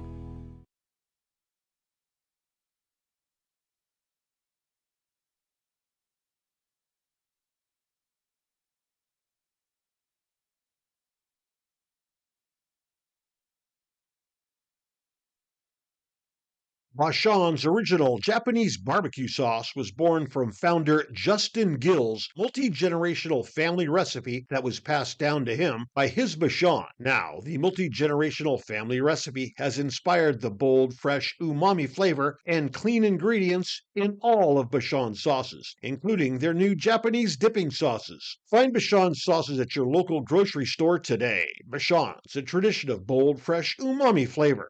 And proud sponsor of the Sonoma Stompers. Friedman's Home Improvement. When something breaks at your house, head on over to Friedman's Home Improvement. Remember, if we don't have it, you don't need it.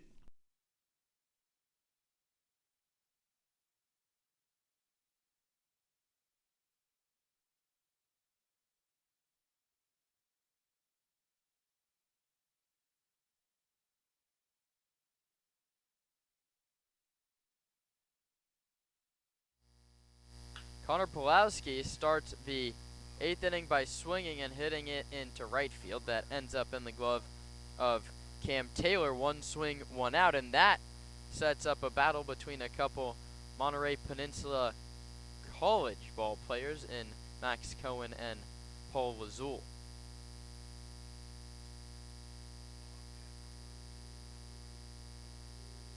And a little smile from Paul and what looks like Max here as he steps in.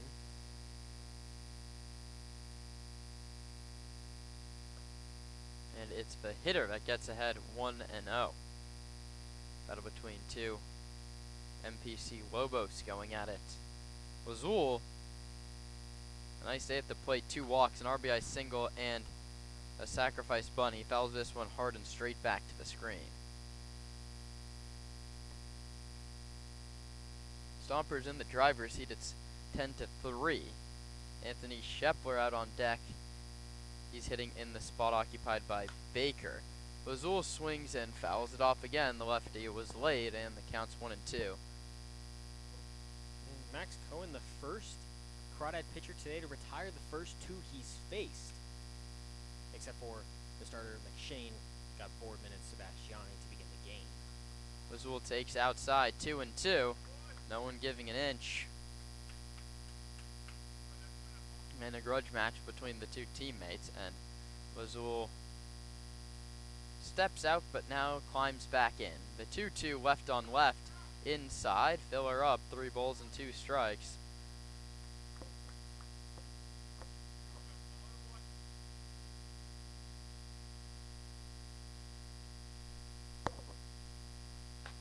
The 2 misses high, and the battle ends in a walk. A nice job by Lazul.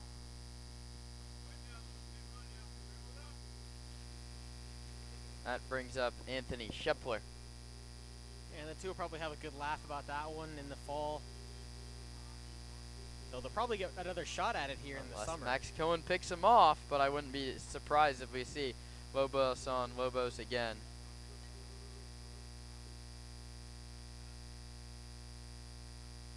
So the lefty Cohen got the righty Pulaski out. He walked the lefty Lazul, and now he has another chance at a lefty. It's Anthony Shepler who checks his swing, but it's a called strike.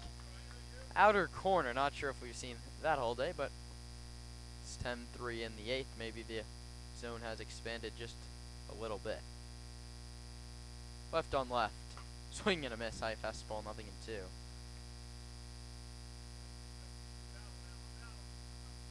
Baker was overdue with a hit by pitch.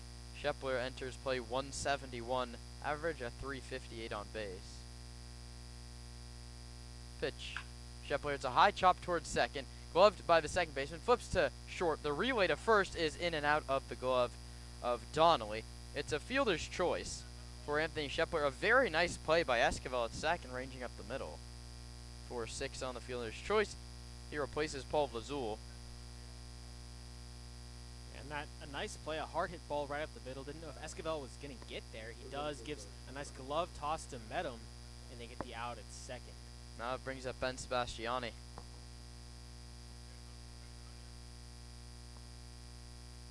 Takes, called strike.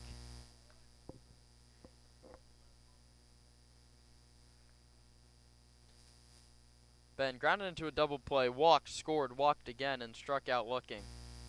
He takes a called strike, nothing in 2.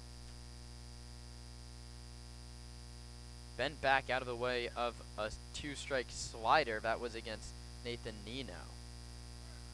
Shepler runs, it's bounced to second base. He's in the way, he hits the deck, and it won't matter as the play goes 4-3.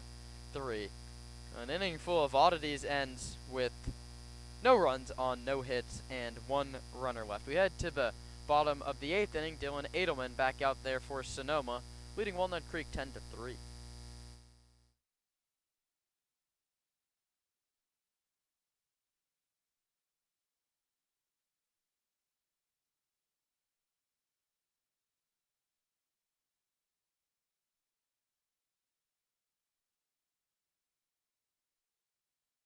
The Sonoma Stompers have partnered with Crandall Roofing to bring you the Grand Slam seating section. All grandstand seats are now sponsored by Crandall Roofing, the best roofers in the North Bay. Let your next roof be your last roof. Call Crandall Roofing, Diamond certified and proud partners with the Sonoma Stompers. Hey Stomper fans, if you need tree service, call Arbor MD. Proper tree care is essential for ensuring the safety, health, and beauty of your trees.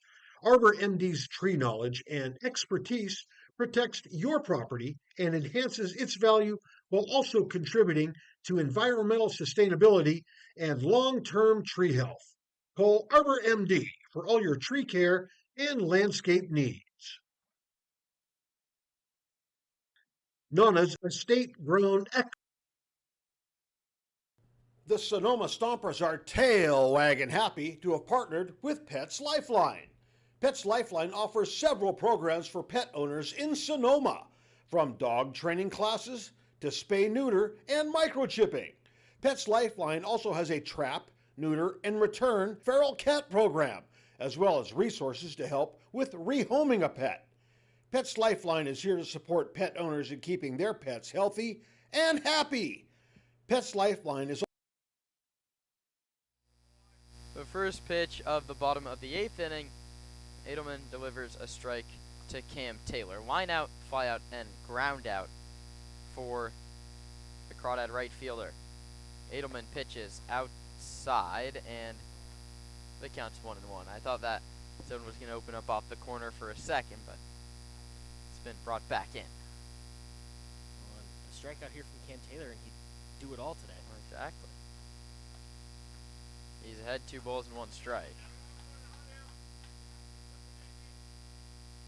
Taylor, Weininger, Ellis.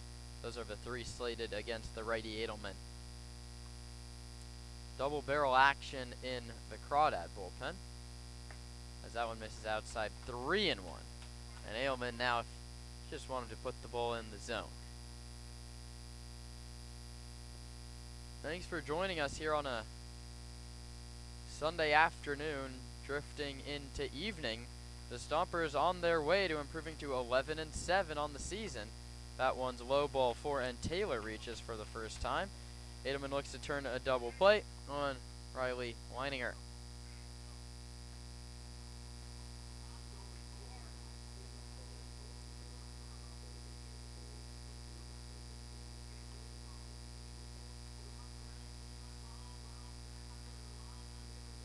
You just can't let this one get close. And it'll be off day tomorrow, but the momentum would carry into the Tuesday match between these two teams. Not something you want to give if you're the Stompers. You've held this lead well in hand for the entirety of this ball game. You want to continue that, keep your team hot. They'll be back here on Tuesday evening. Edelman delivers. That one's crushed to center. Chasing back Akers. Still back. It's over his head and off the wall in dead center. He struggles to pick it up, and Taylor only gets to second base.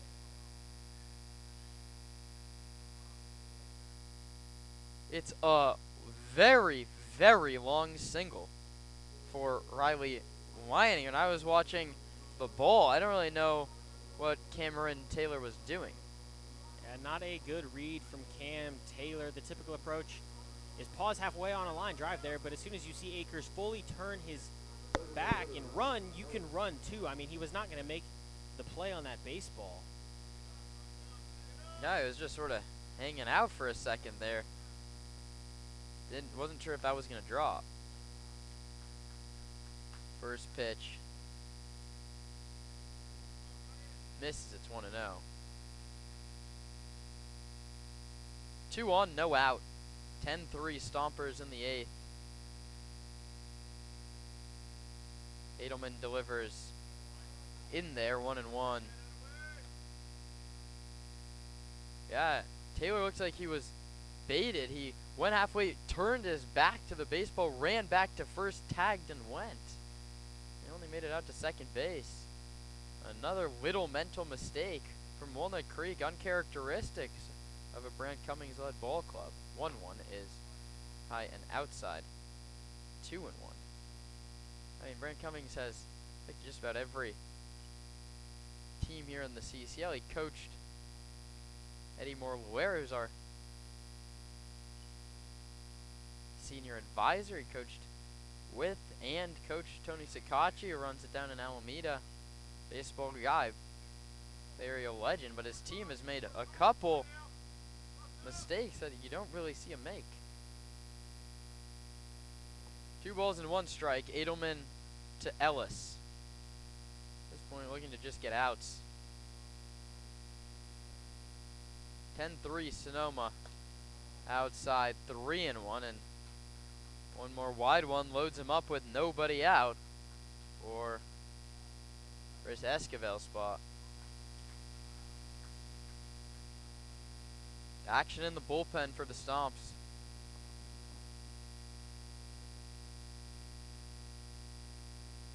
Edelman's 3-0. Low ball 4. Gets past Pulowski. Doesn't matter. Everyone takes their base. And now, bases loaded, nobody out. Chris Esquivel comes to the plate. And you don't want to let Walnut Creek back in this ballgame at all. Esquivel 0 for 3 with 3 strikeouts on the day, but it looks like Zach Pace is going to go talk to Edelman. Yeah, no Mike Nunez today, so this could just be a consultation, not a move. And he'll be joined by the entire infield. Stompers 10-5-5. On top of 3-6-2.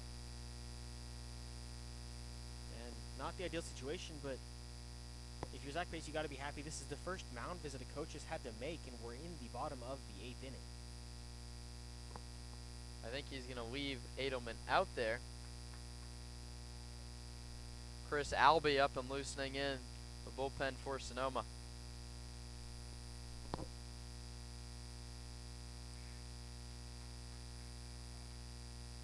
Stompers on their way to revenge the last time they were here.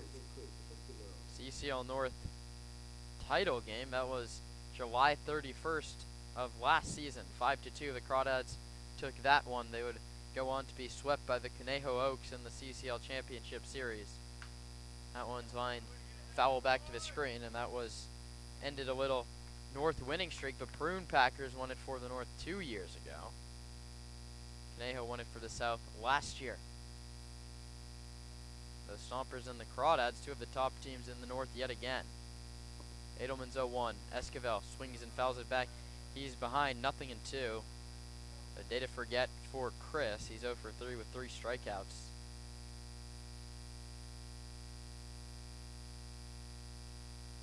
If you're Zach Pace, you really just want Dylan Edelman to get out of this inning himself. Not have to make a mid-inning change. His 0-2 is in there and cut on and missed. Strike 3. Edelman bounces back with his second strikeout, and it's time for the 9-hitter, Casey Levette McGee, who was his first strikeout victim last inning. And that's a big strikeout there. Now you're a ground ball away from turning 2 and getting out of the inning entirely. The pitch count, not a huge deal, but Edelman needs to bear down and get out of the jam. Yeah, you're trading runs for outs any way you can if you're Sonoma, and Edelman steps off.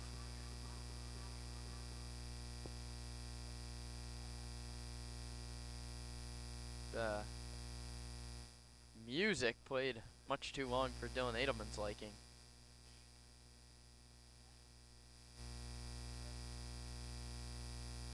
Right on left against Casey Levitt McGee. Double play, fly out, strikeout. Let's see what he does in his 4th trip. He swings first pitch and fouls it back to the screen.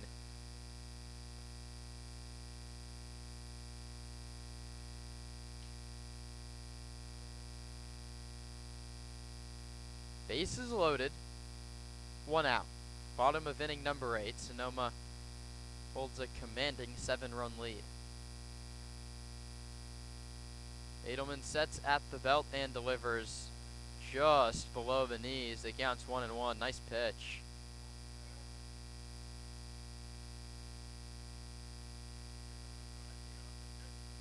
A righty up and throwing in the bullpen. It's a right on left matchup on the ball field. Edelman's 1-1. Levitt McGee swings and misses. Edelman 1 pitch away from now back-to-back strikeouts, and then anything gets you out of the frame.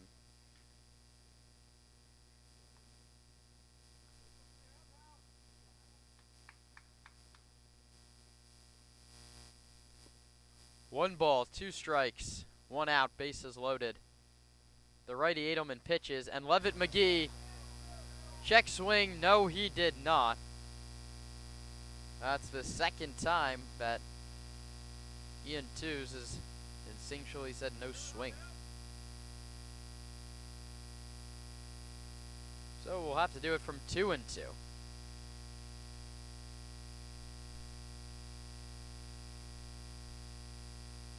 Taylor from 3rd, Leininger from 2nd, Ellis from 1st. Edelman comes set. The righty from Chico State comes home, and Levitt McGee lines it foul down the first baseline, rolls into the Crawdad bullpen, where a tall righty was up and loosening. We'll get you that name in just a moment. I think it's Cam Krogan from right here in Danville. 2-2. Edelman will deliver again to Levitt McGee and just miss low again. The count runs full. One more wide one forces in a run. Can't let this get within 4 is really that magic number.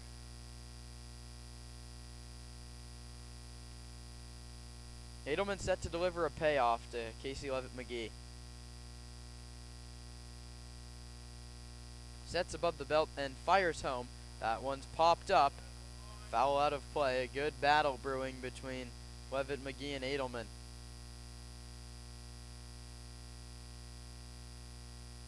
Crawdads refusing to go quietly.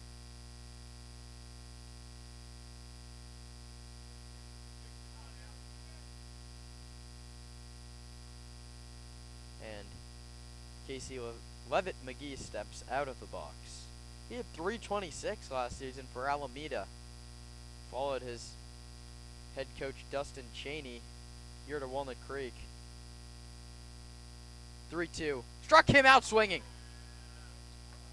Dylan Edelman wins the battle. It's back-to-back strikeouts. And whatever Zach Pace said in that mound visit seems to have worked. It's the second time we've seen a coach come out, talk to Edelman, and he's really settled in after that. Maybe something you go back to. Yeah, and it's big there. You get the bases loaded with 2 walks and a single, and then you strike out 2. It rolls the order over, but now anything gets the job done. You got to trust your defense and bear down. That brings up Jared Medham, 0 for 4 today. He's grounded out, flown out, and reached on 2 errors by the third baseman. He takes high. That one's off the glove of Pulaski, and the run will come in to score. Taylor comes in to score. The other 2 runners, Leininger and Ellis, each move up a base. And now it's a 10-4 ball game.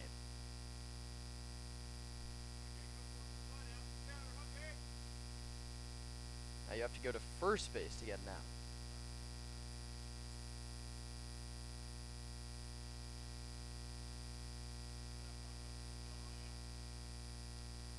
And Dylan Edelman steps off. Connor Pulaski doing some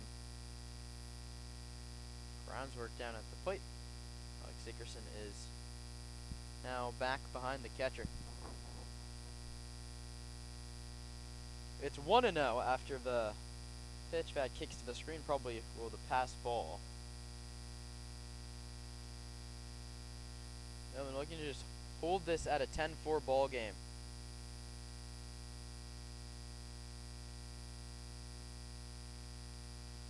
Right on right, Edelman to Medham.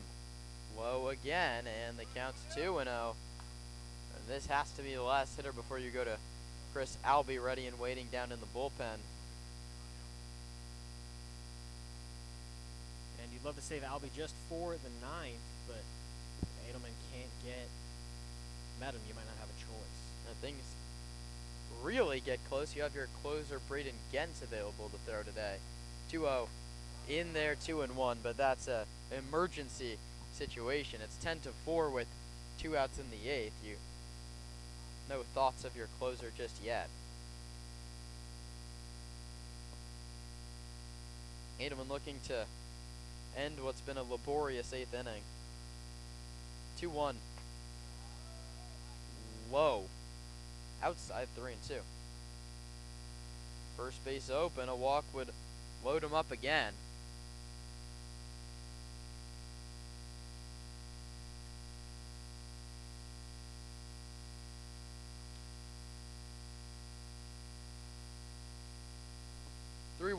Swing and a miss, 3-2.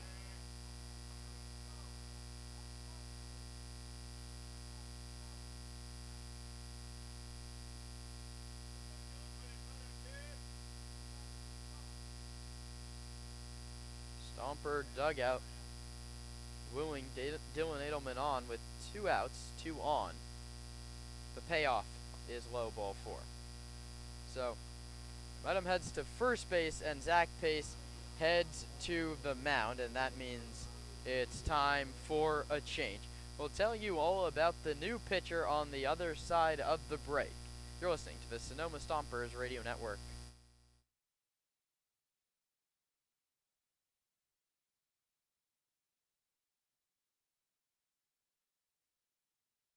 The Sonoma Stompers are tail wagging happy to have partnered with Pets Lifeline. Pets Lifeline offers several programs for pet owners in Sonoma, from dog training classes to spay-neuter and microchipping.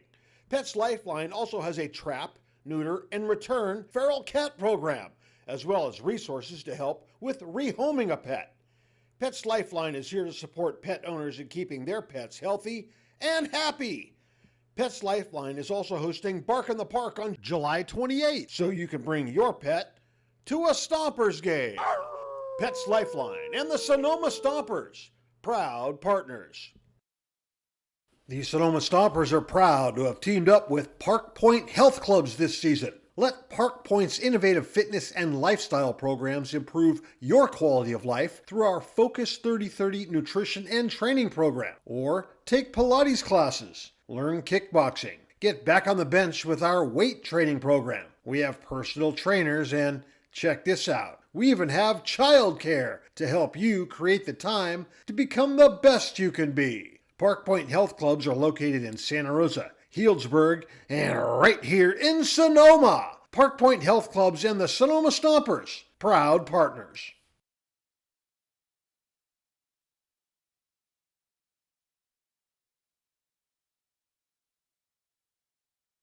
Local expertise worldwide. Sotheby's International Realty is well known for their exceptional real estate agents that distinguish themselves in communities all over the world. To learn more about real estate in Napa, Sonoma, San Francisco, and the rest of the Bay Area, or around the globe, contact Sotheby's International Realty Wine Country Brokerage at 707-935-2288. That's 707-935-2288. Sotheby's International Realty.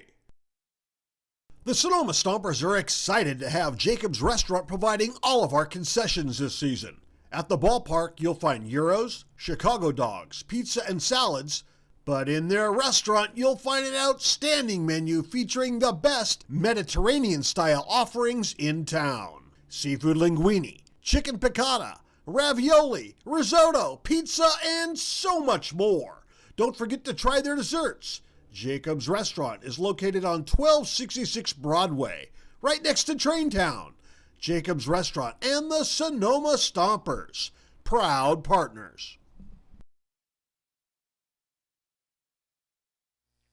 Chris Albee relieves Dylan Edelman with the bases loaded and 2 outs. The closer, Braden Gentz, is up and loosening down in the bullpen if this one gets any closer than 10-4. Bases full. The lefty, Sam Jenkins, digs in against the 5'10", 185-pound right-hander out of Centennial, Colorado, who played at William Jessup last year.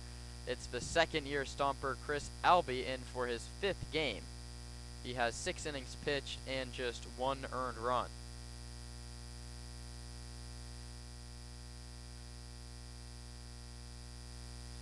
And before the first one, Jenkins resets. He singled, walked twice, and grounded out.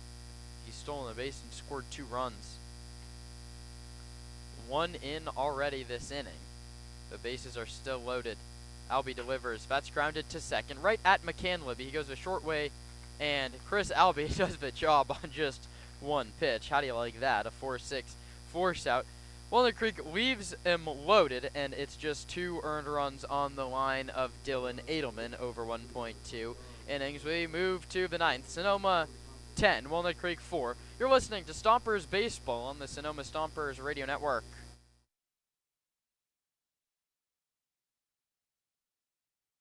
The Sonoma Stompers. Nestled in the heart of Sonoma, Verano Cafe stands as the answer to locals yearning for wholesome food. Opened by Veronica Perez and Carlos Rubio, this cozy diner is nestled conveniently at the crossroads of Highway 12 and Verano Avenue. At Verano Cafe, breakfast, lunch, and dinner are experiences crafted with love and local ingredients. Each dish is a symphony of taste. But Verano Cafe isn't just about breakfast. Their lunch menu features favorites like fish and chips and classic French dishes catering to all tastes. Dinner includes house-made pasta dishes and elegant entrees. What really sets Verano Cafe apart is its commitment to quality and community. With locally sourced ingredients and a dedicated team that feels like family, Verano Cafe offers a warm and welcoming atmosphere. Whether you're a Sonoma local or a visitor, Verano Cafe promises to elevate your dining experience. Join us today and become a part of the Verano Cafe family. Verano Cafe, located at the crossroads of Highway 12 and Verano Avenue in Sonoma.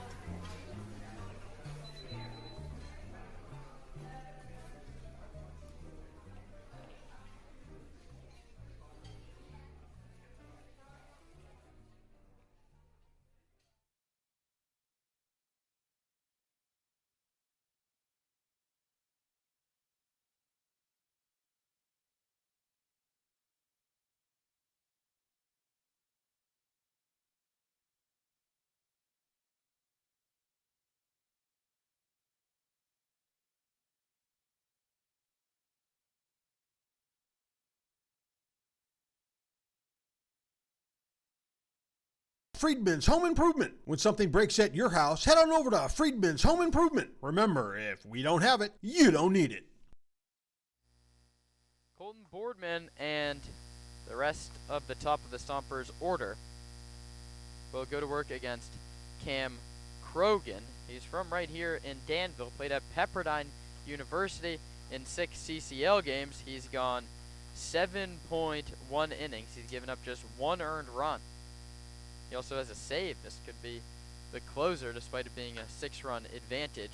Boardman sends one the other way, but right at Levitt McGee, who didn't have a great beat on it. Catches it on the run back to the warning track. Boardman is retired. And that brings up Nick Sebastiani. Strikeout, double play. Reached on an error, but an error that drove in 3 runs. He's walked and struck out since.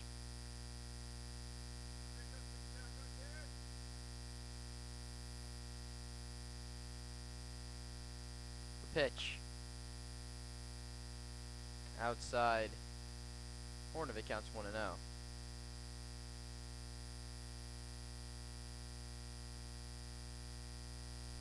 The 1-0 is grounded to first, gloved by Donnelly, who flips to Krogan, and that out is recorded 3-1. That brings up Landon Akers. And we close the line on Max Cohen. He pitched an out in the 7th and then the 8th. It was scoreless, hitless, and runless. He walked 1, didn't strike out any. Now it's Landon Akers' turn against Cam Krogan. The first 2 have gone quietly in the Stomper 9th. The pitch. Cold strike. It's 0-1.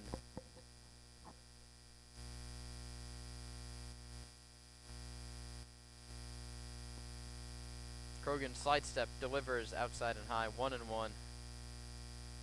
Akers, couple of singles his last 2 trips, 2 for 5 on the day in general. 1-1. Hits it high in the air to center field. Jenkins settles, calls, and catches. The inning is over. 1, 2, 3, go the Stompers. We'll see who's tasked with the last 3 outs. Sonoma leads Walnut Creek by 6. Come back for the last of the 9th on the Sonoma Stompers Radio Network. The Sonoma Stompers are grateful to have Bank of Marin as a returning sponsor. Bank of Marin's philosophy is banking built on trust and relationships.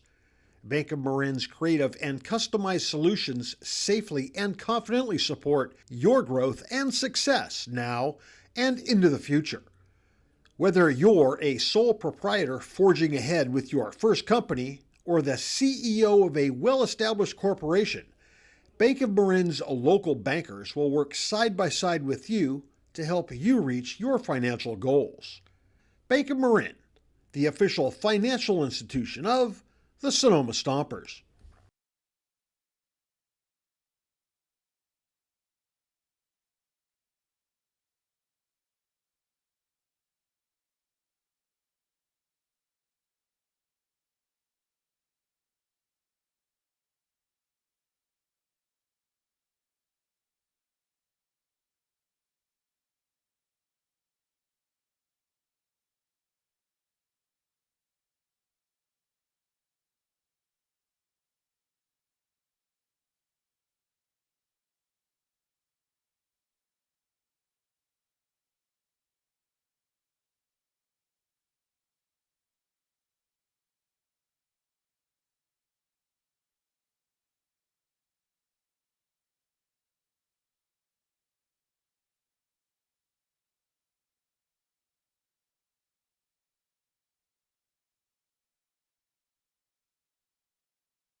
Braden Gentz, the Stomper closer, comes in a non-save situation. He has to deal with Donnelly, Clisby, and Taylor, the heart of the order, looking to just salt this one away here in Danville.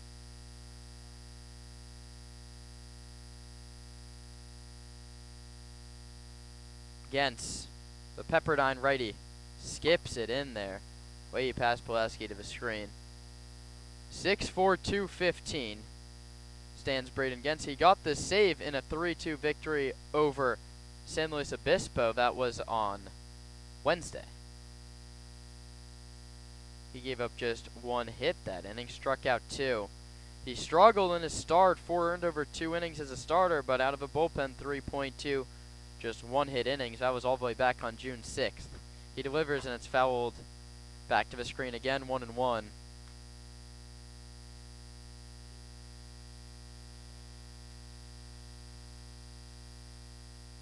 Stompers an off day tomorrow, then they have these same Walnut Creek Crawdads again. That's Tuesday and here, and then Wednesday at Arnold Field. This one's popped up back behind the plate. Pulaski gives it a look, but runs out of room. It lands first row of the bleachers. And it's 1-2. Chris Albee came in. He threw 1 pitch. He got a ground ball to get out of a bases loaded situation. So a very nice job by Chris Albee. He threw probably 50 warm-up pitches and then just 1 pitch in the game, but did his job. He'll be fresh if the time comes and he's called upon Tuesday or Wednesday. The 1-2 is grounded towards shortstop. Boardman fields, throws in time. Colton Boardman has really played A-plus shortstop this season for Sonoma. And a great play there, moving to his left, up the middle, snags a hard hit ball, throws on the run. He's been a consistent piece of both offense and defense in the Stomper lineup.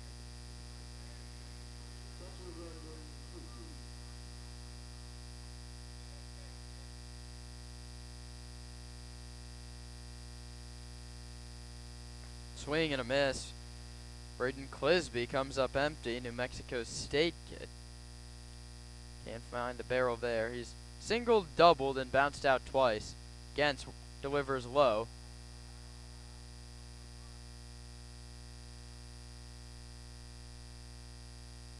Counts 1-1. Cam Taylor waits on deck. Gens comes home high to Clisby. Stompers looking to wrap this one up and enjoy Sunday night into Monday off day, and then you're right back here in Danville. That's going to be against a Walnut Creek squad that it looks like would have lost back-to-back games at home. They won't be coming out soft, as that one's in there for a called strike.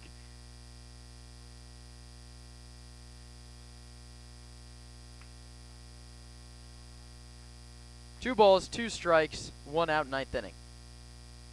Gens sets at the belt, comes home, and misses just inside.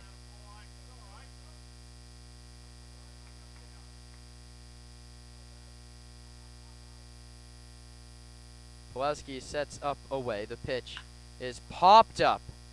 Ben Sebastiani, that is, coming on hard and makes a running catch. Well, ball's been flying here at Monte Vista, but that one died, and Ben Sebastiani just kept on coming and made the play.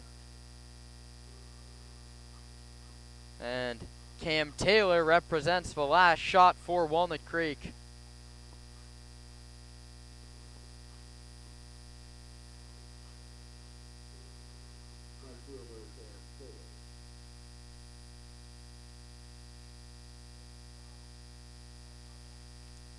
Gens gets a look at a lefty. He comes home. Check, swing, appeal. Yes, he did. George Kirkland finally rules a swing call down at third base. I think that's the first appeal strike we've seen all season long. So Gens ahead. His 0-1 is a half swing foul, but he caught a barrel somehow, and the count's now no balls and 2 strikes. Walnut Creek down to their final strike here on a Sunday afternoon. Again, stares into Pulowski to get his sign. Stompers lead it 10-4 in the ninth. Braden delivers its low 1-2.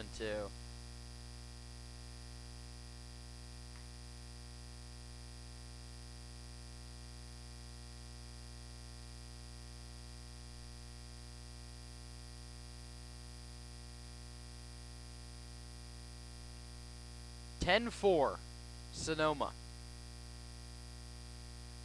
1-2 with 2 outs in the ninth. Gens comes home, and Pulowski can't squeeze. It's called off the corner. It counts 2-2.